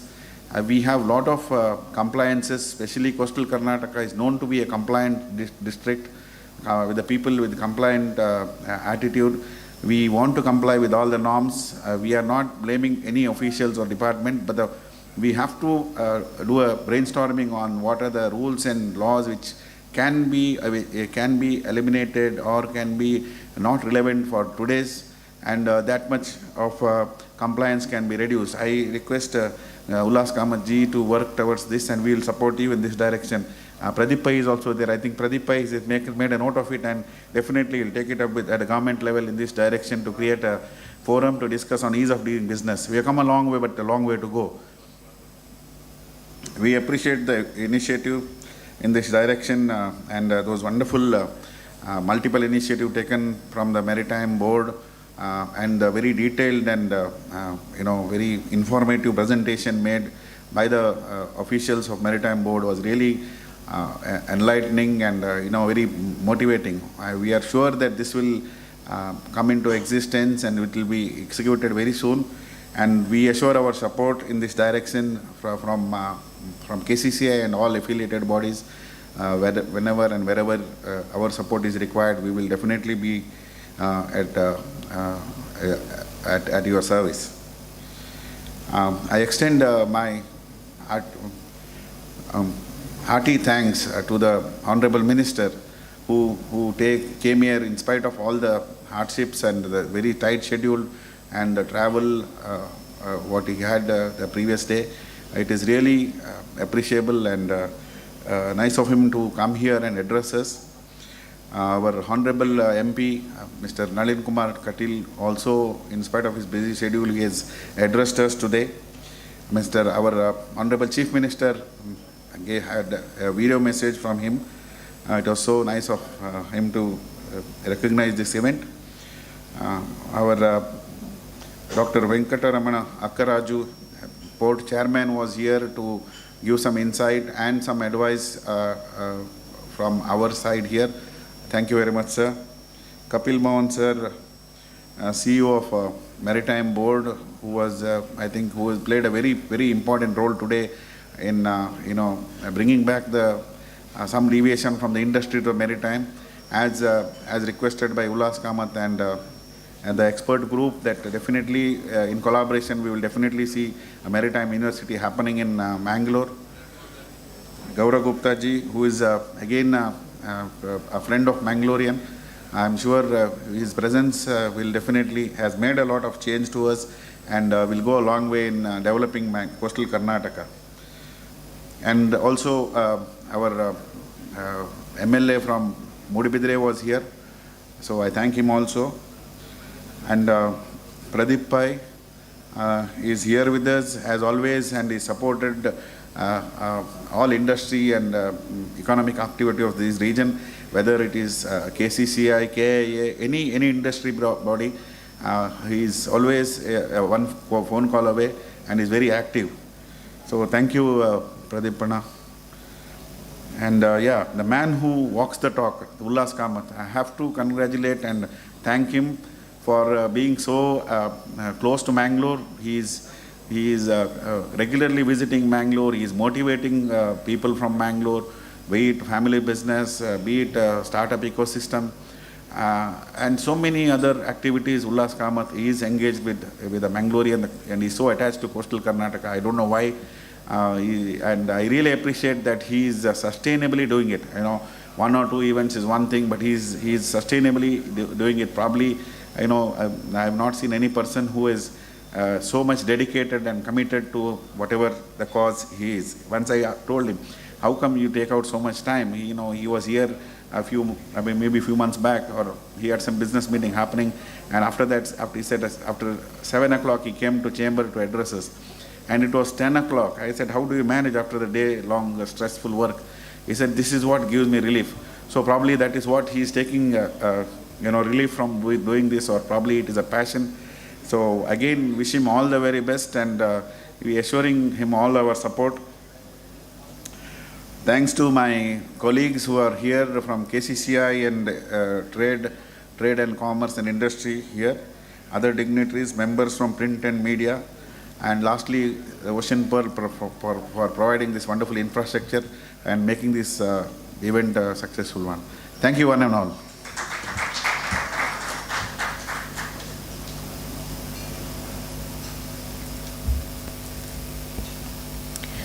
Thank you to Shashidhar Pai Marur for that wonderful vote of thanks. Definitely a word of gratitude adds on value to the whole event, and it's been a wonderful first half of the day. I request everyone to kindly join us for lunch, which is arranged just beside this hall, and join us again post-lunch for the presentations from SBI. Thank you so much. Have a great lunchtime. Yeah.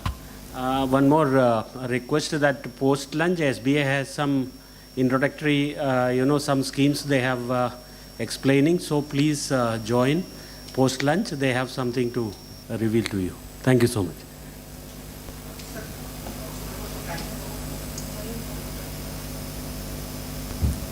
It's at 2 o'clock. We'll have that session. Yeah.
Good afternoon, friends. We are supposed to start at 2, but we are just waiting for another 15 minutes so that a few more customers can come in. So kindly bear with us for 10 to 15 minutes. Thank you.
Good afternoon. We are starting the next session, the presentations by SBI. I request all the people to come forward and occupy the seats. I invite Mr. Manjeesh to come and speak about.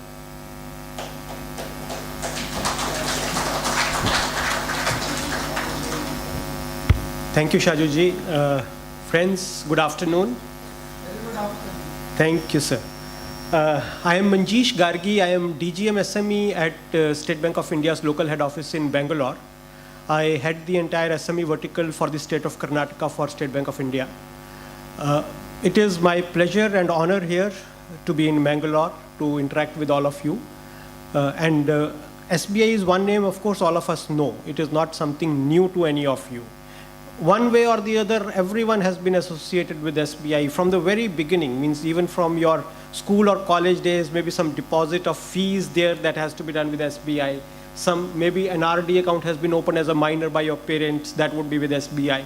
There are so many things that you do in SBI. There is not a single financial activity that is there and SBI is not there. And SBI would have definitely touched you in one way or the other in your entire life so far, and in some of the cases, multiple times.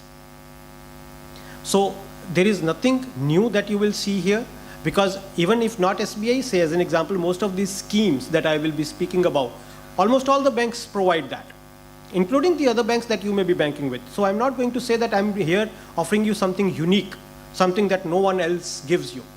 But why I am standing in front of you is basically to tell you that this is what you may require. And if you require that, SBI is also there to support you in the ways that we are going to show you in this presentation. Basic purpose, you have a need, a financial need, SBI is there. You have a need for any investment, SBI is there. You require insurance, SBI is there. You need a loan, personal loan, education loan, home loan, business loan, SBI is there. You need to keep a deposit, fixed deposit, recurring deposit, saving bank deposit, current account deposit, any type of deposit, SBI is there. You have a forex requirement, a hedging requirement, something complicated also, SBI is there. The basic purpose of me standing here and giving you this presentation is that you have a need and SBI is there, as simple as that. Come to SBI, any of the branches located near you of SBI, your need will be taken care of. Maybe that branch may not have that facility, but then you can always be passed on to another branch from that branch that, say, that branch gives you forex transactions, that branch gives you a corporate loan above 1 crore, 2 crore, 4 crore. We have divided our branches in different ways. There are SME intensive branches which do large corporate loans, and there are normal branches which do the retail credit like home loans and education loans, and which takes care of your deposit portfolio. So I'll just begin with my presentation. Oh, I'm sorry. Arya, can you just help me? I think.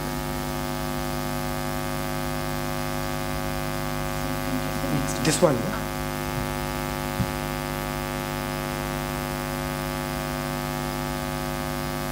Okay, thank you. I think this slide is looking a little small. See, it's basically what I was just saying. Color mic here? Yeah, ये वाला भी दे दीजिए चलेगा. This one. I somehow feel very uncomfortable standing at the dais and making the presentation just from there. I feel more comfortable when I can walk around. So we are the pioneer in SME lending in the state of Karnataka as well as otherwise in the country. We opened our first branch in 1806. So we are a 216 years old bank, which many of you may be aware that SBI is the oldest bank, but 216 years is the history of SBI in different shapes. But our first branch was opened in 1806. We have more than 1,500 branches in Karnataka, more than 1 lakh SME customers. Of course, we have many other customers, but SME customers more than 1 lakh in the state of Karnataka itself. Our SME portfolio in Karnataka is more than 19,000 crore rupees. And we are interacting with you through our centralized cells up to an amount of 50 lakh rupees. If you have a loan up to 50 lakhs, and above that we have relationship managers in SME. So we are divided into different structures and different verticals in SBI.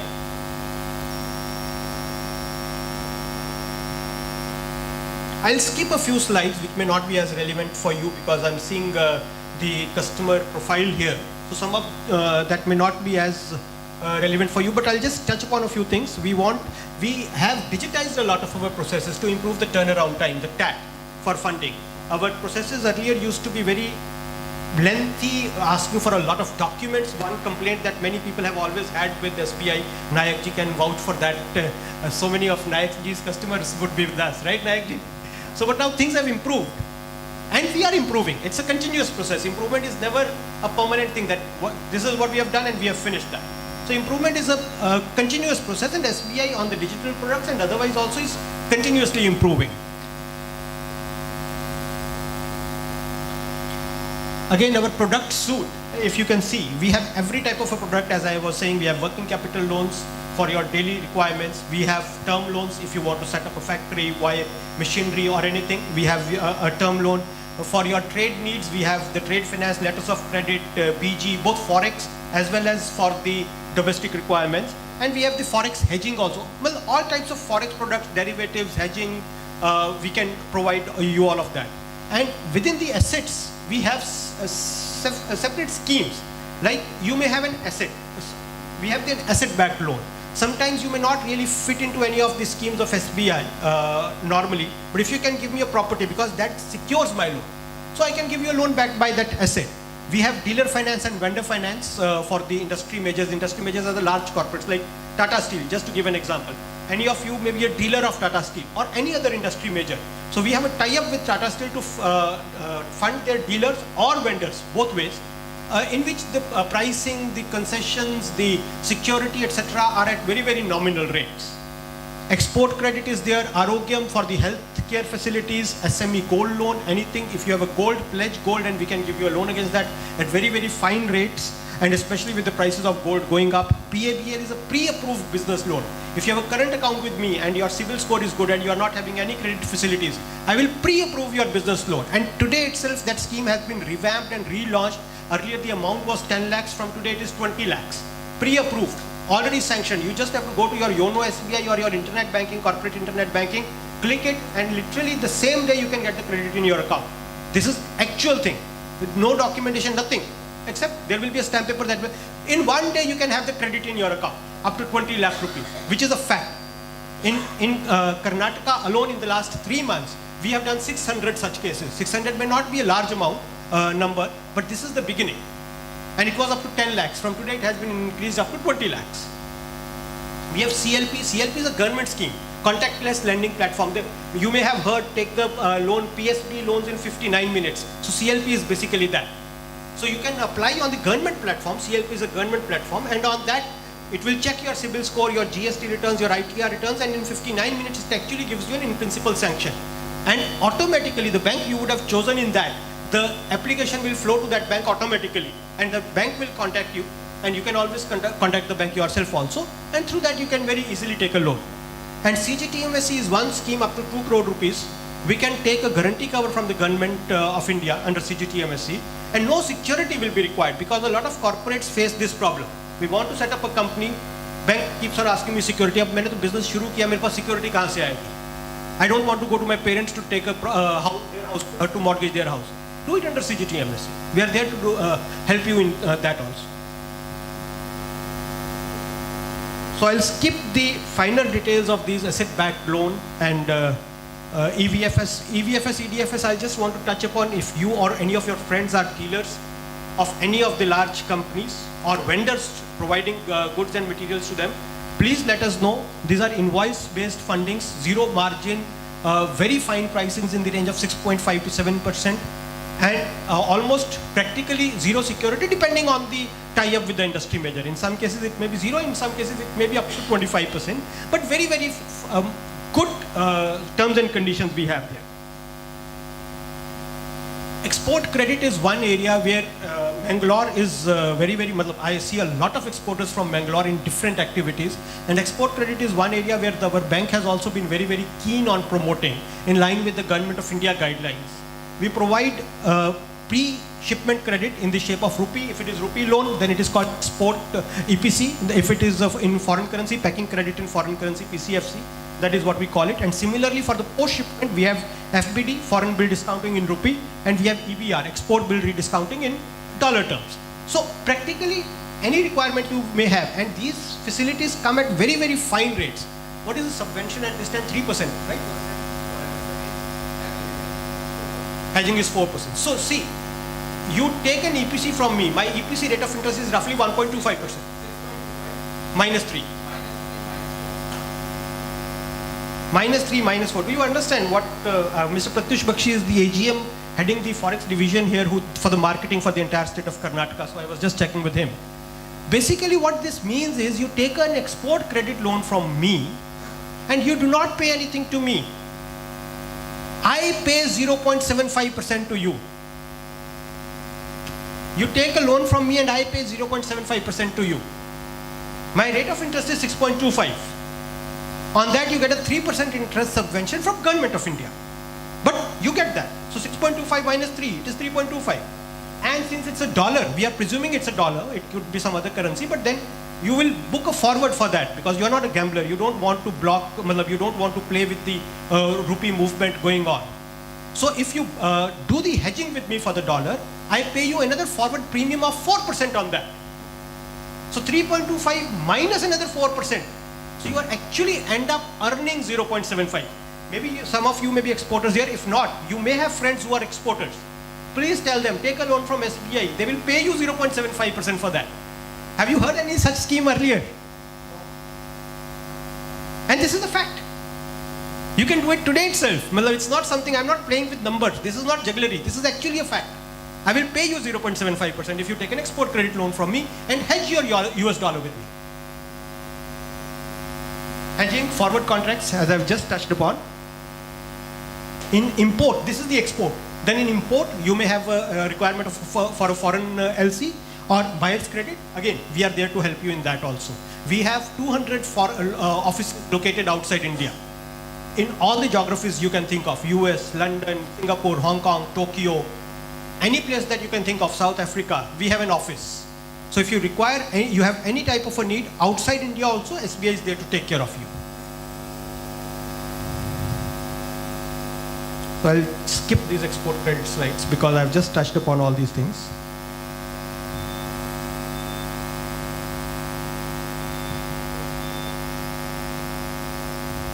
Arogyam. Arogyam is again a scheme of Government of India in which I will request Nayakji, you also and kindly your friends also, because this scheme has been extended by Government of India only up to 30th of June.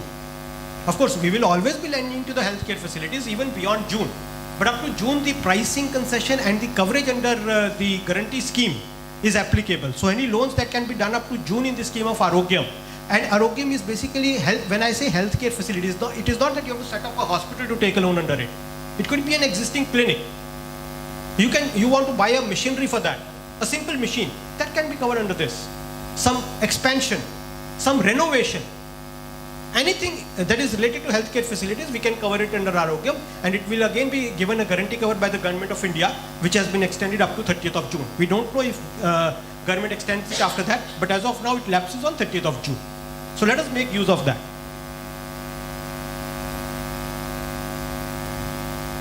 Pre-approved business loan, as I touched upon in the initial beginning also, now we have increased it to 20 lakhs. Interest rates vary, but no security, no sanction, no hassles, immediate credit into your account, same day. And it is repayable in 36 months in a reducing DP method. No security, no prepayment penalty, no moratorium. Simple. Contactless lending platform, again, as I said, it's a Government of India platform. PSB loans in 59 minutes. Use that. You can tell your friends to use that. In fact, you can check whether you qualify under all those things. Your CIBIL will be checked. Your GST returns will be auto-fetched. Your ITR will be checked. And then you will get an in-principle approval in that. Just one second.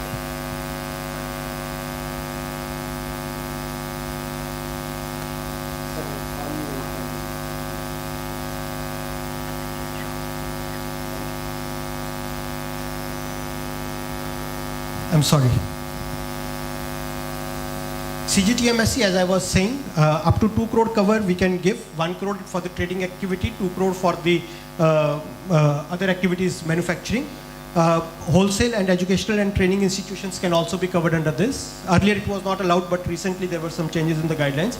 There is also a hybrid security model. If you want a loan more than 2 crores also, so up to 2 crores you can cover it under CGTMSE, and beyond that you can discuss the collateral security requirements with the bank. So it is not that beyond 2 crores if your loan is there you are not eligible for CGTMSE. You can see CGTMSE is an excellent scheme, Government of India scheme. There is a fee to be paid to Government of India. So there is no problem in this. There is nothing that is hidden in this. It basically obviates the need of a collateral security requirement, which is something that always the corporates feel a little bit perturbed about.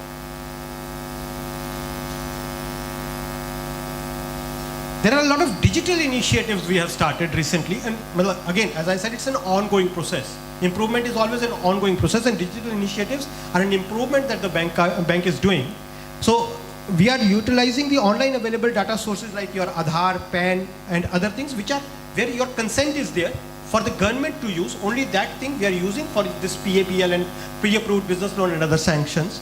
Then we are using the static CC for the existing customers also.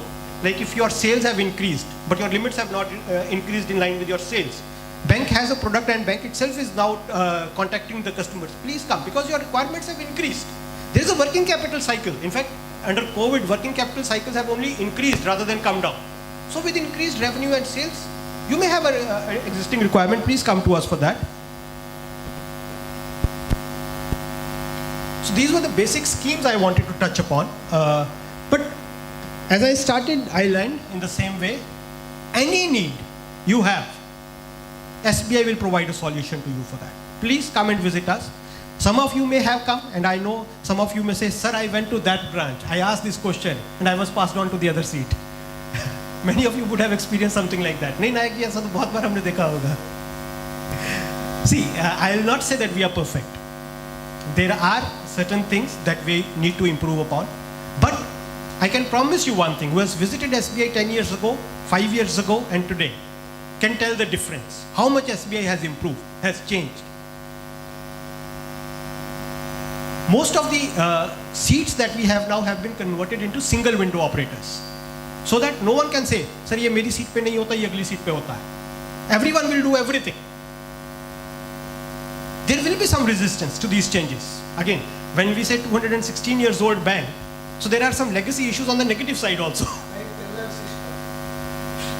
So there are some negative issues on also on the legacy issues on the negative side also. But important thing is we are ever changing. And if you have an issue, if say as an example, the concerned person has not listened to you, please go to the branch here.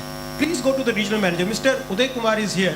He's the regional manager for the region in Karnataka. All the branches in Karnataka, in Mangalore, sorry, report to Mr. Uday Kumar. So we have a grievance mechanism also. So I will not say that no, SBI, you will never have a complaint with SBI. You will have. And it's very good you have, because that means you care for SBI. Otherwise you could have easily shifted to some other bank. If any customer comes with a complaint to me, I really feel happy with that, because you have an option to go to some other bank, but you chose not to go there and come to me with a complaint so that I can resolve and do your work. So that is also important, not just having these products, but also taking care that if you have a problem, we are there to resolve that. So friends, with this, my presentation is over, but I am here for any questions and answers you may have regarding anything in SBI. Not only SME, if you have anything else also, please let me know. This cover period for credits, in many banks, they restrict it to 90 days. Normally what happens, some banks, they give up to 180 days also, case-to-case basis. Because now that, as you know, working capital cycle in some industry, when they supply, they take on their own time, 120 days, sometimes. But yes, money is guaranteed. And another problem is for contractors. Government is the big defaulter, and they are the most. आज तो निरानी जी invoice के बारे में कुछ कह रहे थे. निरानी जी भी कुछ नहीं कर सकता. उनके पास पैसा होना चाहिए गवर्नमेंट के पास. So what they do is contractors, they pay in a sweet time. Do you have separate any facility for contractors to suit the contractors? And book debts period, what is the maximum?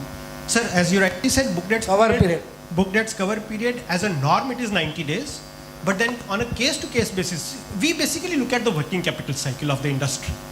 a customer's working capital cycle is long, but the industry is not long, we may not be able to support, because ultimately for us it is the industry. Maybe customer is not able to manage his working capital cycle.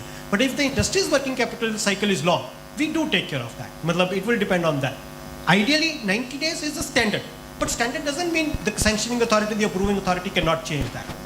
For the sir, I'll first answer these two and you can ask a question. And then contractors, as far as the contractors is concerned, sometimes we do face issues in the contractor accounts.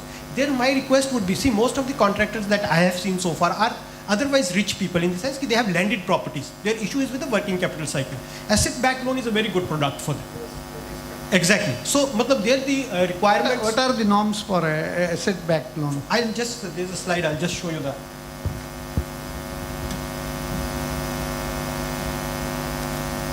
So asset-backed loan basically takes care of these kind of issues where you may not be able to manage your cash flow in the same way that you want. So it's a drop-line facility like an OD or a CC for a maximum period of 20 years.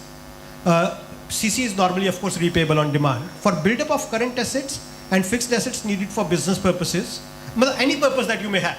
I need an asset security of one. See, normally my collateral security norms may not be, it will differ from case to case. But in asset-backed loan, it is fixed. Minimum 160% asset security cover I need. 60% is the LTV that can be there in an asset-backed loan. It is written in the end. LTV has to be 60% of the realizable value. Quantum of loan can go up to 20 crore rupees. Now, as far as the Saurabh or anyone can come. Saurabh, can you come? What are the norms for the stock statement and the cycle in this?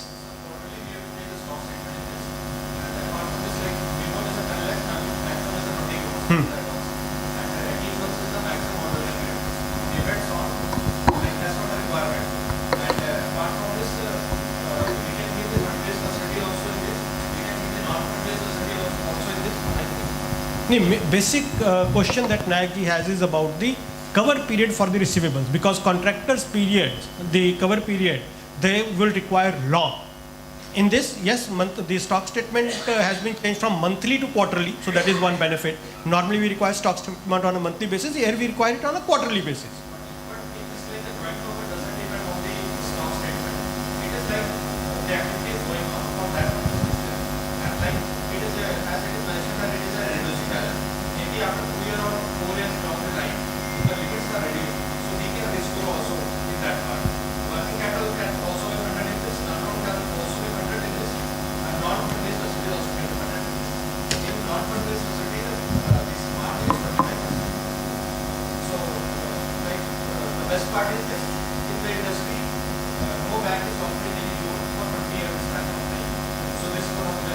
And which can be again, after a few years, it can again be topped up. Rate of interest, I think, is 8.6.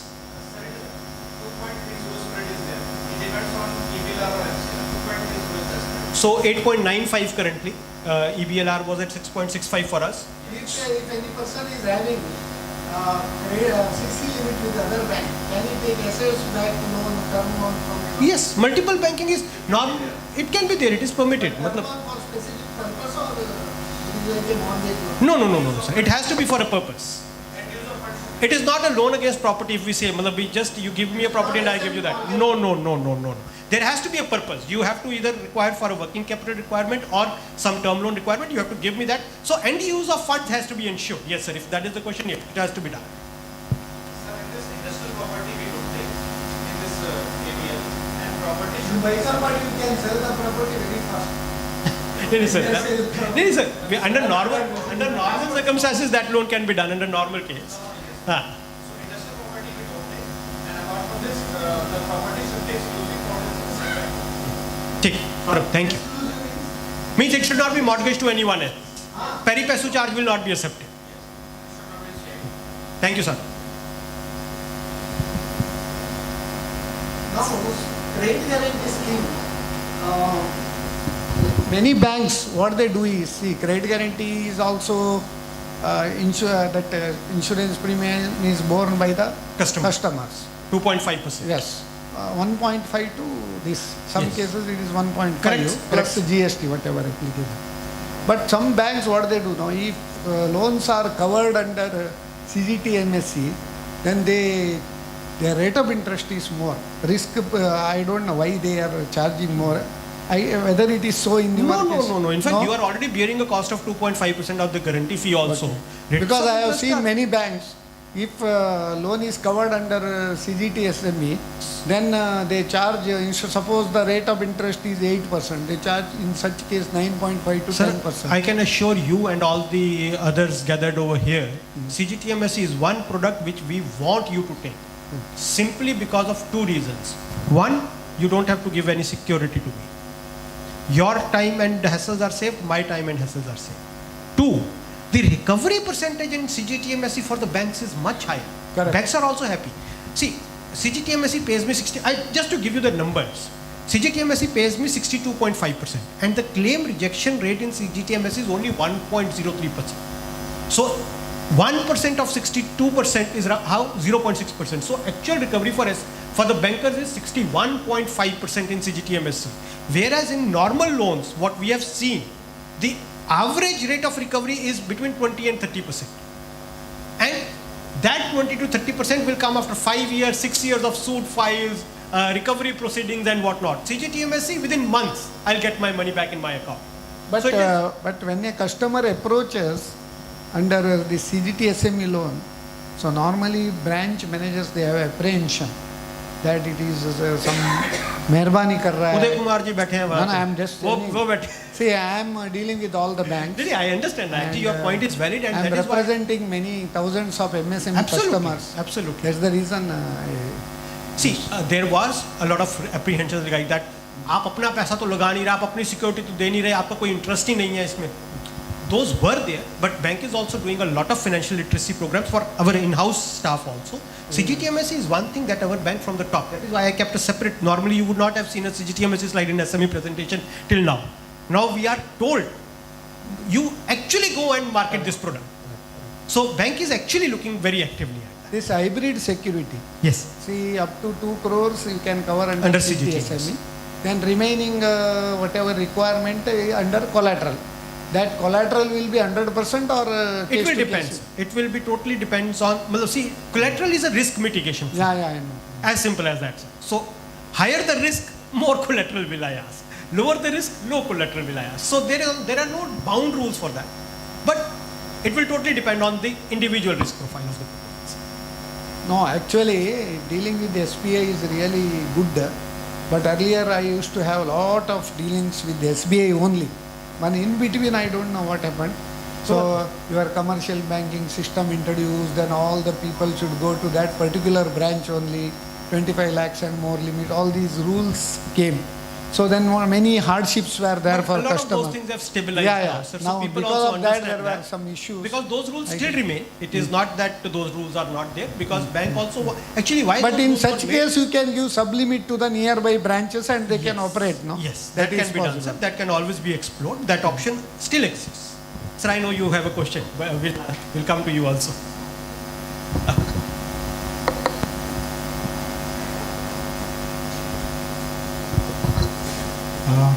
I'm sorry I was a bit late for your presentation. No problem. Like in case you have already presented about CGTMSE charges, that the scheme that government is offering. My question is that percentage a fixed charge mandated by the government or it keeps varying? It's a fixed charge mandated by the government. What percentage it is? 2.5%. 2.5%. Although there are a lot of negotiations going on, because in fact we at SBI, because as I was telling Nayakji also, now we are very aggressively looking at CGTMSE as one of the options. We have even thought of actually absorbing that cost. As of now, it is the customer which pays. But 2.5 is a very high cost even for the bank to absorb.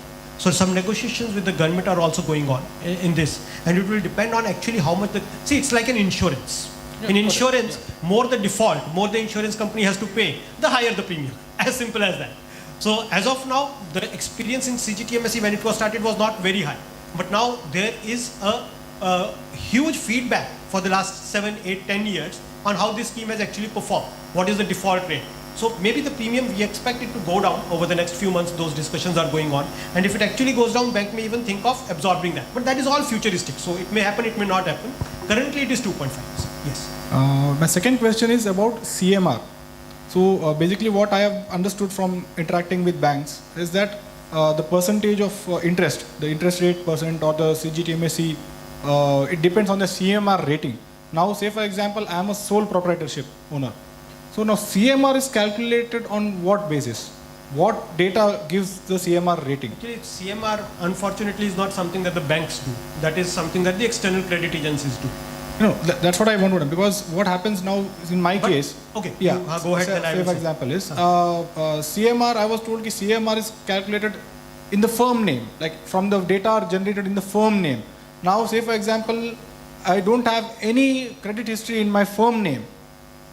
Being a sole proprietor, can't CMR rating be calculated on a sole proprietorship span? See, first let me clarify on this. I don't know how the private sector banks do it or other banks, other public sector banks do it. But in SBI, we do see the CMR rate. We do see your CIBIL rates mainly from the default angle, mainly. But the pricing is not determined by your CMR rate. We have our own internal. We do rate you, but not on your CMR scores. We have our own CRA. We call it CRA. That's an internal SBI rating system, and there is another one called Q rating now. We have two rating systems in SBI inbuilt. In-house, so it's not dependent on the external agencies. It will depend on your entire credit profile. It could be a proprietorship, it could be a partnership, anything. So it will depend on your credit profile. We will rate you. We have certain parameters internally, and your pricing will depend on that rating, not CM. No, because my recent experience, like I'm not an existing customer. My business is not an existing customer of SBI. Personally, I am your customer. I have my SB, I have my home loan and other processes with SBI. Thank you for that. Yeah. Thank you. So for my business purpose, when I approached SBI, okay, now I want my business account to be shifted to SBI. What is the overdraft facility? So that's when I experienced this issue, wherein I was told कि आपका CMR नहीं आ रहा है. There's no CMR rating for you. So your interest rate will be 10.25%. These are my relationship managers who handle all the credit proposals here in Bangalore. Okay. Saurabh, Jitesh or Pankaj, can anyone clarify on this? No, amount we can discuss later. But see, I offer two things. Okay, either if you want collateral, I can offer collateral also. But preferred was that CGTMSE option. Agreed. And already my collateral is with SBI. The documents of the property. Yeah, it's already there. Yes, so I told, उसपे आप charge लगा दो. That was a very minimal exposure. The property value is higher, the exposure is very low. So I gave both the options. But after all after discussions, I told कि we'll go in for the CGTMSE scheme. Saurabh, CMR के base पे pricing करते हैं क्या हम? Or CGTMSE guarantee covered is determined based on the CMR? I don't think so. I can do it even for the new customer.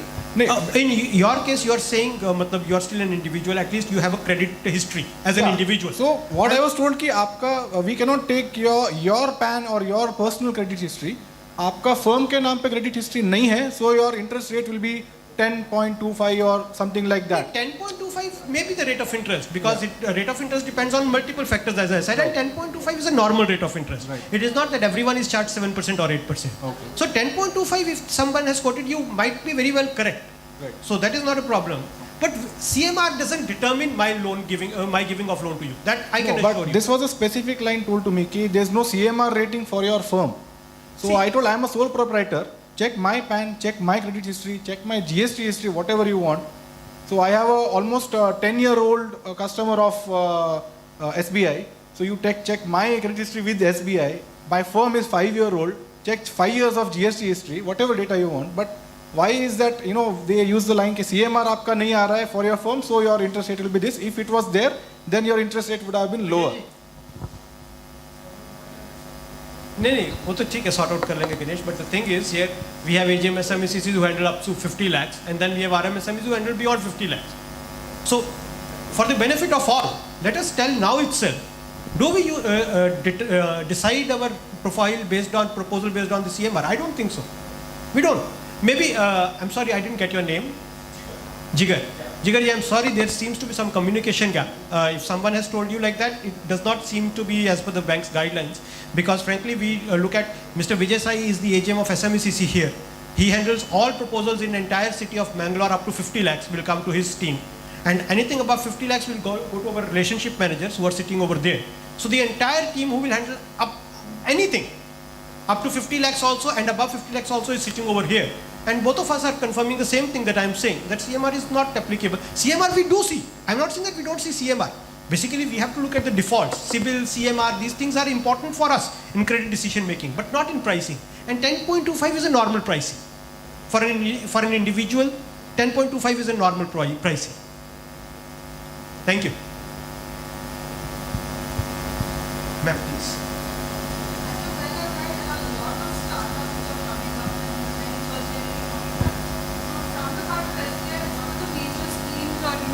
the policies or the credit facilities that you all provide when it comes to seed funding for these startups or the first generation entrepreneurs that we have? Ma'am, normally bankers, including SBI, will not really be providing seed funding. Because see, as I said, what I lend to you has been deposited to me by one of you sitting over here only. City refinance scheme was there. National Equity Fund or Mahila Udyam Nidhi. I think we have discarded this. There are a lot of schemes, sir. Even now the incubation funds are given. SBI does participate in that, but as an equity investor. Sometimes when SBI, we have an equity desk in Bombay, but since it's only one desk, so it's not that we participate hugely in the equity funding in startups. But as far as loans are concerned, ma'am, very frankly, because we are dealing with the public money and startups, on an average, 95% of the startups fail. That is the average. We may not like it, but that is the average. So banks do feel conservative while lending to these startups. We prefer the startups to be at least that kind of a stage where the operational profit comes. See, there will always be losses in the startups because of the marketing and administrative expenses. We understand that. But at least if you have turned around and shown operational profit, not the net profit, we can always have a discussion on funding. And there will be a discussion. There will be a lot of terms and conditions we will be discussing. So it's not that we don't fund startups, but ideally in the seed funding round we don't. Because this is public money. Yeah, please. Women entrepreneurs. So Sorry? we have seen a rise in the ventures done by women entrepreneurs. Yes. Are there any special schemes? Yes. Thank you, ma'am, for bringing up this. In fact, I should have covered it in one of my slides. There is a Stand Up India scheme again by Government of India. See, understand one thing. We are a commercial bank. Many schemes will not be launched by for me, main motto will always be profit. These type of things are normally brought by the government, and the government has been very considerate of this. So there is a scheme called Stand Up India, which is exclusively for the women entrepreneurs and the SC and ST entrepreneurs. So only these three categories of entrepreneurs are covered under this. It is up to 1 crore rupees, and up to 1 crore rupees, a lot of, in fact, more than 99% of the corporates will be covered under this only. So any unit, any entrepreneurship led by a woman or an SC or an ST entrepreneur, they can approach to us through Stand Up India. Again, it's a guarantee scheme like CGT MSc, but in it the guarantee fee is very, very low.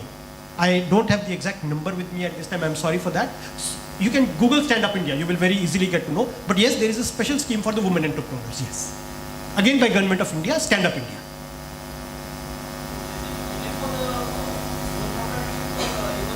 Any, even if it is a company, private limited company with Greenfield Venture, yes, sorry.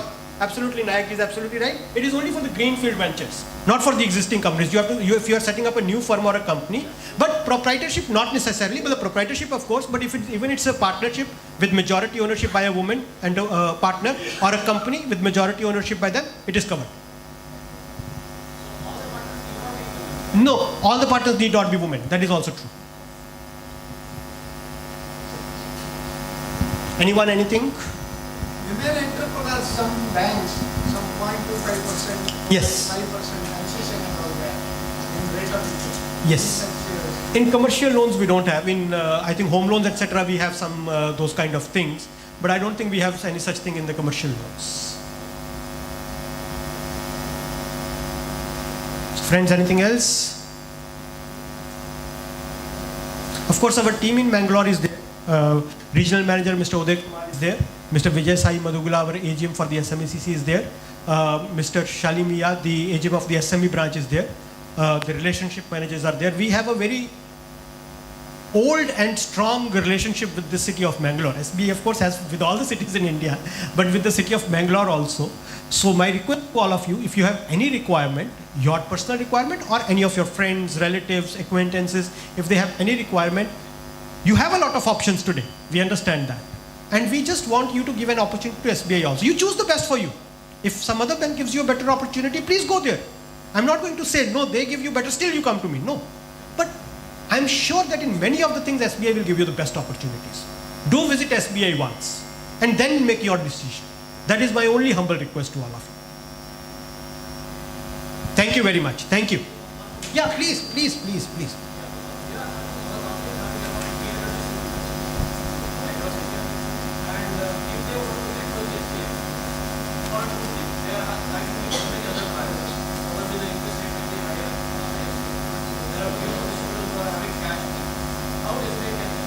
See, there are two things. Normally, we enter into a tie-up for the dealership financing, but for that, your turnover, for the industry major we call. As an example, just again, I'll take the example of Tata Steel only, because that is one of the biggest names. So Tata Steel's vendors, the dealers, we can fund. But for that, Tata Steel's revenue has to be more than 500 crores. That is my minimum threshold for entering into a tie-up for dealership funding. So Tata Steel, of course, has a revenue much higher than 500 crore rupees. So any company with a revenue of below 500 crores, I don't enter into a tie-up with them. Because see, I am basically also taking an exposure on that company.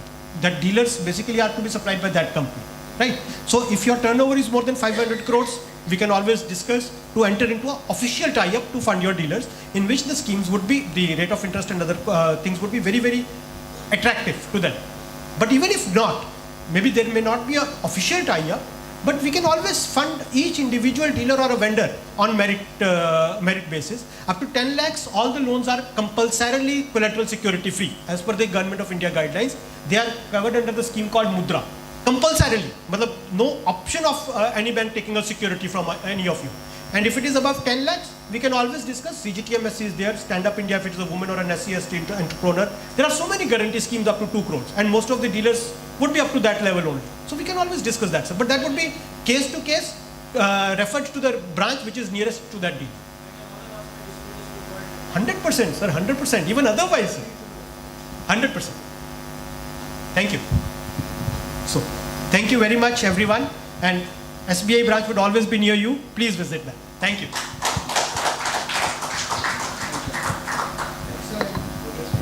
Thank you, Nai.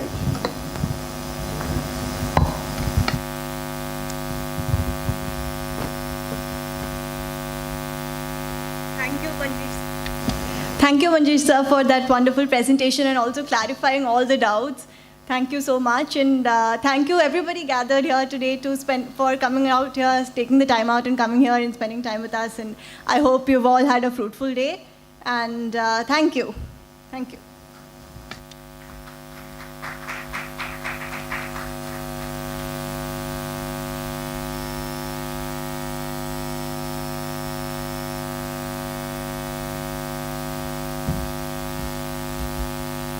We are closing the meeting today.